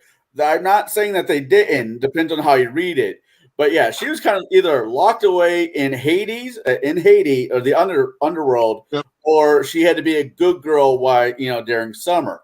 That was her plot. Well, but it was Demeter, the goddess of the spring, when her daughter wasn't around, would not allow things. See, it was Demeter that was the one, but not Persephone. It was because Demeter was sad when her daughter was gone. That's why we got winter. Yeah. It was. But I'm saying, the ones I can think of, I don't think those two screwed anyone over. Oh, multi-gunman, you're not banned. I fixed that. Once again, I'm sorry. Yeah. No, we see you. Sorry, we're just mid-conversation. Really quick, Omen. Shadow, Jack, you said you guys had dinner? Yeah, it's on the table. We got to go. Okay, all right. Okay, bye. Bye, guys. Have a great week. You can continue talking if you want. I don't mind doing this for a bit longer. Because the longer I do this means I don't have to go back to work. That's fine. I can go for a while. All I have to do is some laundry. But no, it's but and I don't know. I've been looking at the Gloriantha world because Shadow. I guess I was missing this, so I was asking him. Because the world is unique to itself, which I like. But the other part is he said settings over systems. And I was looking at it and on Geek and Elfbait, I said, oh yeah, this is a really good one. Now, I sometimes have to be careful because, if you like Rings of Power, maybe I should not trust you. But no. Actually, my thing with Rings of Power is this. It was based on a book that's not even canon. It's not even the problems that I have that's not canon. The problem that I have with it is you haven't respected the characters from everyone I listen to. I heard that actually. I heard that they grabbed it from the appendices in Return of the King, so it's like this much, and it's like they want to rewrite these characters. That's what bothers me so much. Stop rewriting characters. And I found it funny because I was, Shadow loves, what's it called? He absolutely loves John Carter, and I can see that. But they did liberties with John Carter as much as they did with the original Lord of the Rings, or the Peter Jackson. There's always going to be that. I've gone round and round with him and a few other people. Anytime you take anytime you take a book and try to make it for another media, it being, Peter Jackson's Lord of the Rings, right? Yes, I pretended to whole different things just because, but have the spirit of it. That's what gets me about it is you have to have the spirit of these characters. If you make a character and they're well loved, do not make them insufferable and they're the perfect. Right. Well, who was it? Somebody I know was bitching about Arwen. And I'm like, she's mentioned twice in the books. once at the meeting, and once when she shows up to marry him. That's it. So, what kind of love do you have for a character that's only mentioned twice? Well, here's what bothered me about it, because I was so angry when I read it. I don't know how you were. I read The Lord of the Rings, and it says, "Oh, and he marries Arwen." I'm like, who the hell is Arwen? He should have married. It comes out of the blue. It's not foreshadowed, and that's where I think that was one thing that Jackson did right, is because he foreshadowed it, that he actually loved her, that no one felt cheated or angry. I got so angry when I saw that and read that in the book, like, what the hell? I almost wanted to throw the book down. Right. She took the place of a different elf when she came and got Frodo. That part doesn't bother me. No. And Liz Tyler's hot, so it was okay. Whatever. The problem I have with Liv Tyler is that she looks too much like her father. So it's one of those, like, you're pretty, but I keep seeing Steve and Tyler. It's the mouth. I get it. It's like yeah. Well, I mean, I just look at him like, you're pretty, but I keep seeing flashes of Steve and Tyler. I'm like, ah. Well, the other thing is everybody's going on and on and on. And the other main bitch I have about the book, everybody keeps going on and on how Sam is a real hero. I'm like, he's a whiny bitch. All he does so far in the books I've gotten as of right now is whine and bitch. Well, he was able to hold the ring, and hold the ring, and it didn't affect him. He holded it for what, maybe 2 minutes? No, he held it. How far are you in the books? Oh, I'm about done with the Two Towers, but okay. He did not. So when Sheila bites him, that's when he gets the ring, and he's going to have to go ahead. But the reality, I think, of it is, he's heroic. I mean, he really is, but I don't. No, he was afraid that Gandalf was going to turn him into something unnatural. That's what that is. Well, yeah, but it's too late now. I mean, once they lost Gandalf, remember, he thought Gandalf was dead. Oh yeah, well, yeah, that's fair. I got issues with the book. I have some. No, you can't have issues with the book. It's perfect. Oh God. Oh, this is not. There's no Christian undertones. Oh my God, there's a lot of Christian undertones. Tolkien himself said there were Christian undertones. Tolkien himself was a devout Catholic. Right. So I don't know. I mean, you've slightly talked about my background offline, and that's where I really want to keep it. So I'm jaded when it comes to a few things, and when it comes to Sam, I'm like, Frodo was being poisoned by this ring for, well, let's see, the whole thing took 7 months. So he had the ring. They spent 2 months in River, wherever, at the elf town. So okay, you're talking about Rivendell. Rivendell. They spent 2 months there. Then they spent another 2 months somewhere else. Then finally, they got to. No, that's not true, because he broke off. No, they spent 2 months there. Then he spent another 2 months in the Elven Forest. Then he decided, being around these people is dangerous for me as much as for them. Then for like 2 months, it took him another 2 months, no, a month. So I don't know. I don't actually know the full math. I'll have to look at it, but it's several months, like you said, it's that he has been, just where the closer he gets, the more it wears on him. Right. The other part. Sam has it for, realistically, I know he has a little bit longer than 2 minutes, but if you look at the entire story, not that fucking long. So the heroine that is, been poisoning fucking Frodo did not get his teeth into Sam as long. I didn't get this when I first read it. Why they talk about the breaking of the Fellowship of the Ring. And the point was that Boromir was the first one that was going to be corrupted. And if they kept going with the big group, as time went on, each one was going to be corrupted by the ring wanting to take it.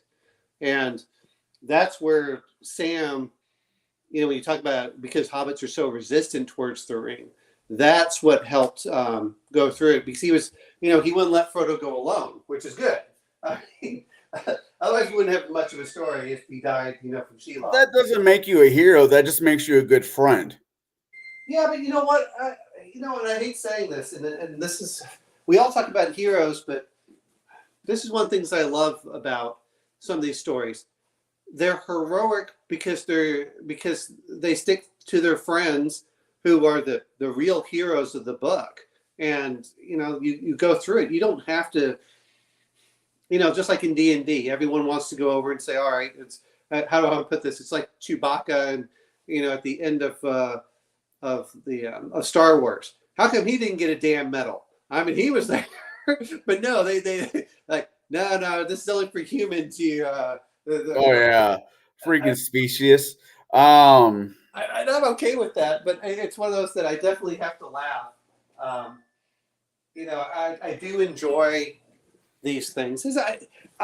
He's heroic, but he's not a great hero. And he sat there. He was willing to fight off Shelob. He was willing to, he didn't run from his friend, even when everybody else did. He's like, well, I'm not letting you go alone. And I really felt that was part of the fellowship, is that interconnected aspect. Now, that said, I've read it multiple times, but I always hated the Hobbit part. So when I reread it, I would skip to every other, like I'd read the Fellowship all the way through, and then I would read the first half of the Two Towers, and then I read the first half of the Return of the King. And I didn't care about the Hobbits. I'm like, I already know what they're the boring part. I want to hear the war. My favorite characters as of right now are Pippin and Merry. They're my favorite characters. And as a kid, I could never relate to hobbits. It didn't help that, I was always a skinny, lanky kid. And I was skinny. I'm 5'9". I think I hit my full height my freshman year of high school, and I weighed 145 pounds. There wasn't much. No. Yeah, 145 pounds, because that's what I boxed at 145. Okay, I was when I graduated high school, 6'1" at 121 pounds. Wow. I mean, military weight for 5'9", I was supposed to be, and I eventually did get there. But that was like after that was college. I got to 175. But when I was in college, I got to 175, but that was in my 30s.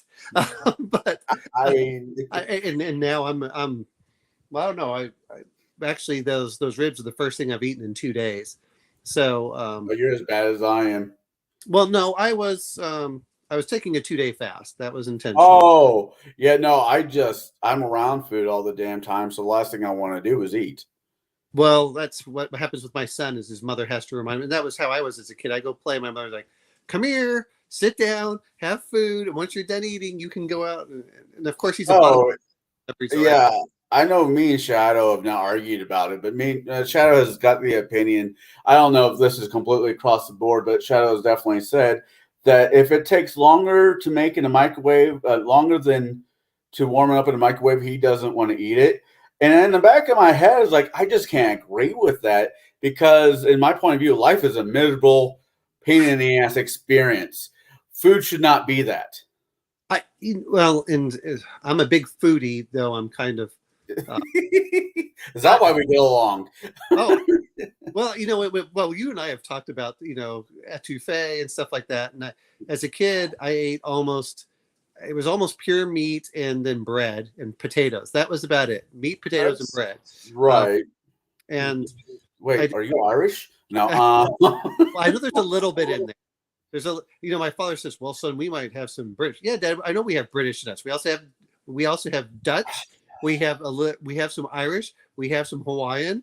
And if I had, and I mean this as a compliment, if I had a Greek grandma, with my Romanian grandma, there was no, if you left the table hungry, that was your own damn fault. But a Greek grandma or a Italian grandma or even a Spanish grandma, I would have been, food would have been a whole different subject for me. My grandma, though, my grandma loved to cook, and she was a really good cook. She was really, really good cook. Then when I moved to the States, it wasn't American food is not European food, if that makes any sense. Well, and you have to realize is I lived in Germany for 6 years. Oh yeah. Oh, So- German food. German food will put some meat on your bones, even if you don't want it. German food is a bunch of, as much as everyone loves, and I don't like sausages. I didn't mind the schnitzels in certain Oh things, yeah. but I'll tell you this much: is with the Greek, I was used to spices and things, and I was like, this is so bland. And my mother, I think that it was like once a week she'd make we'd have like Asian, Italian, Mexican, Greeks, normal American. I mean, it was like I love Greek food. Fuck, I'd spend so much time if I could eating nothing but Greek food if I could get away with it. Oh, I love shawarmas. But see, I don't like anything with green with vegetables. So when a lot of people are like, "Ooh, I love this," I'm like, no, I like. Oh no! Give me some good pita bread, some roasted lamb, some olives. Doesn't matter if they're green or black. Some sun roasted tomatoes. Tolopitis, spanakopita. Some feta cheese. Well. See, the feta, you know what those are? Is where they put the phyllo dough and they put the cheese in the center. And my mother. There's a reason why I'm fat. well, part of the reason that I should be fat for some of it, but I can only eat for so long until I get tired. I'm like, okay, I want to do something else. Well, that was until more recently. As I've been getting older, I've been getting fatter. I'm like, my jeans aren't fitting. It kills me. It really kills me with people. These how it works was I'm actually beginning serious with the statement. The things that we tell our kids: go do sports. Sure. Go do sports. I'm also from the generation that you do not leave the table with you can only leave the table with an empty plate if your plate's empty. This screwed a generation because we're now overeating because people just pile things on their plate. And even as an adult, well, I can't leave until my food is off, my plate's empty. And I think that's the leading cause to a lot of the weight issues in sports. Oh my God. Boxing, rugby, swimming, and tennis, and a few other sports. Right. They tell us to do these sports because they're character building. They will make friends. They're great exercise. But if you're doing these things for a team or trying to go professional like I was with boxing, they teach you how to eat, but they don't teach you how to stop eating once you leave. Well, and see, that was for me is I used to wait until my parents were done eating. Then I would come over and we eat whatever was left. But I know here's the problem that I have when I go out to eat. I don't stop when I'm looking at the food. I'm like, it's not like, do I need more French fries? Do I need more mashed potatoes? I mean, I've done it. Like I've paid for it. I'm going to buy it. Whereas this sounds funny. If I go to Texas Roadhouse, I will buy a 16-ounce steak as big as I can get and get everything else. But you know what? The first thing I do, I cut all my meal in half. And I'm going to take half of it home with me. And I'm going to eat. Yeah, I understand how that goes. I really do, and I try to do it there. But that steak, in my opinion, even though I know how to reheat a lot of the stuff properly, will never be as good as it was when it was the first time it was served. Steak being a prime example, because even trying to if you like your steak medium, let's say rare, and you reheat it, it goes to medium rare. If you like your steak medium rare, that goes to medium. And if you like your steak medium and it go, if you don't, if it's not pink, we can't be friends when it comes to steak. That's how I am. So I like to have mine medium rare. Now the ribs aren't, just because I wait until the ribs have to be cooked all the way through and have to be falling off the bones. I will not, I get that. But that's why I do sous vide for my steaks. And I use 2-inch. Well, you've seen how big the things are. Oh my God! Speaking of the sous vide, I have a friend who has a decent sized rice cooker, and what he'll do is he will get a Ziploc bag, put the steak or whatever into it, get a straw, suck out all the air, wrap it up, put it into the rice cooker full of water, put something over on top of it so it stays down, and let the rice cooker do it. I'm like, I never would have ever thought about doing it. Oh, wait. Principle. There's one better. Have you heard about doing the, you put it in the bag and you seal it? Not the Ziploc, but the seal bag. And you put it in the dishwasher? In the what? Dishwasher? Yes, the dishwasher. Oh, God. No, I've never heard of that. I think I've seen it. Okay, so I get, the principle is close enough. So I think if you've ever watched Sous Vide Everything for Guga or Gustav, but he does Guga Foods also. So when I was in Iraq, I watched it like porn.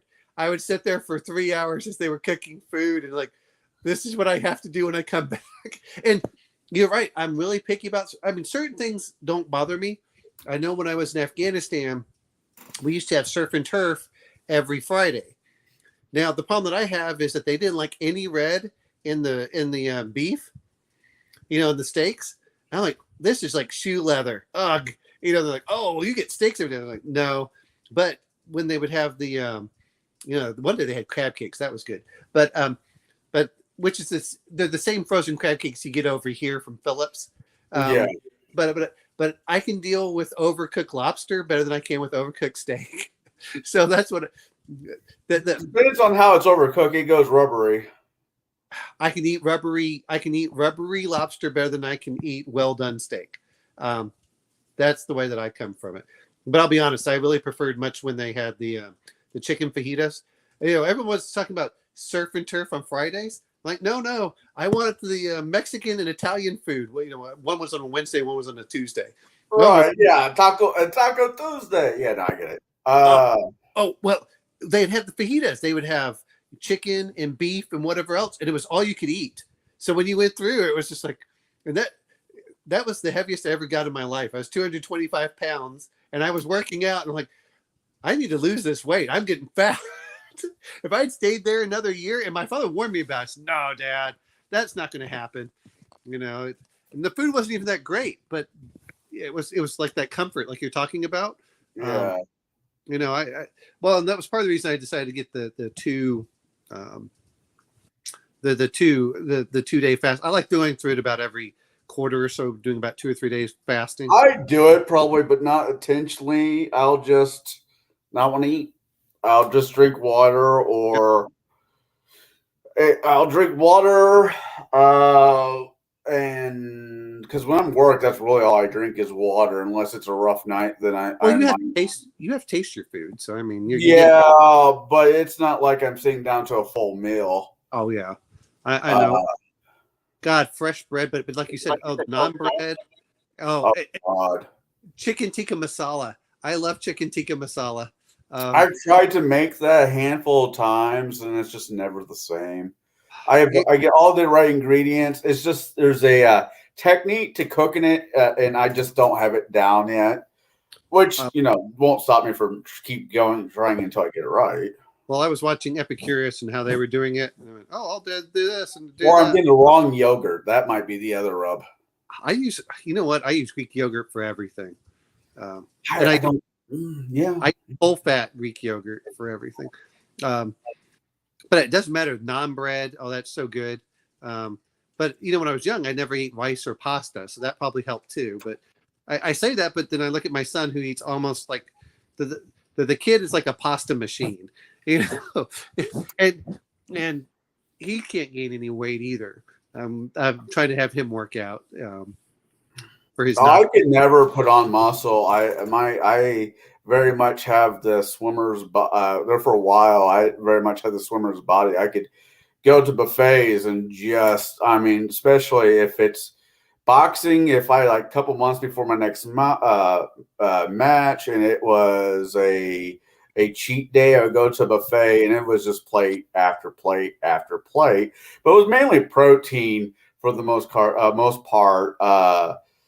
I go to a Chinese buffet here in town, and I'm paying damn near $20. I'm maybe getting 2 large plates, and that's it. So $10 a plate. I'm screwing myself. I realize that.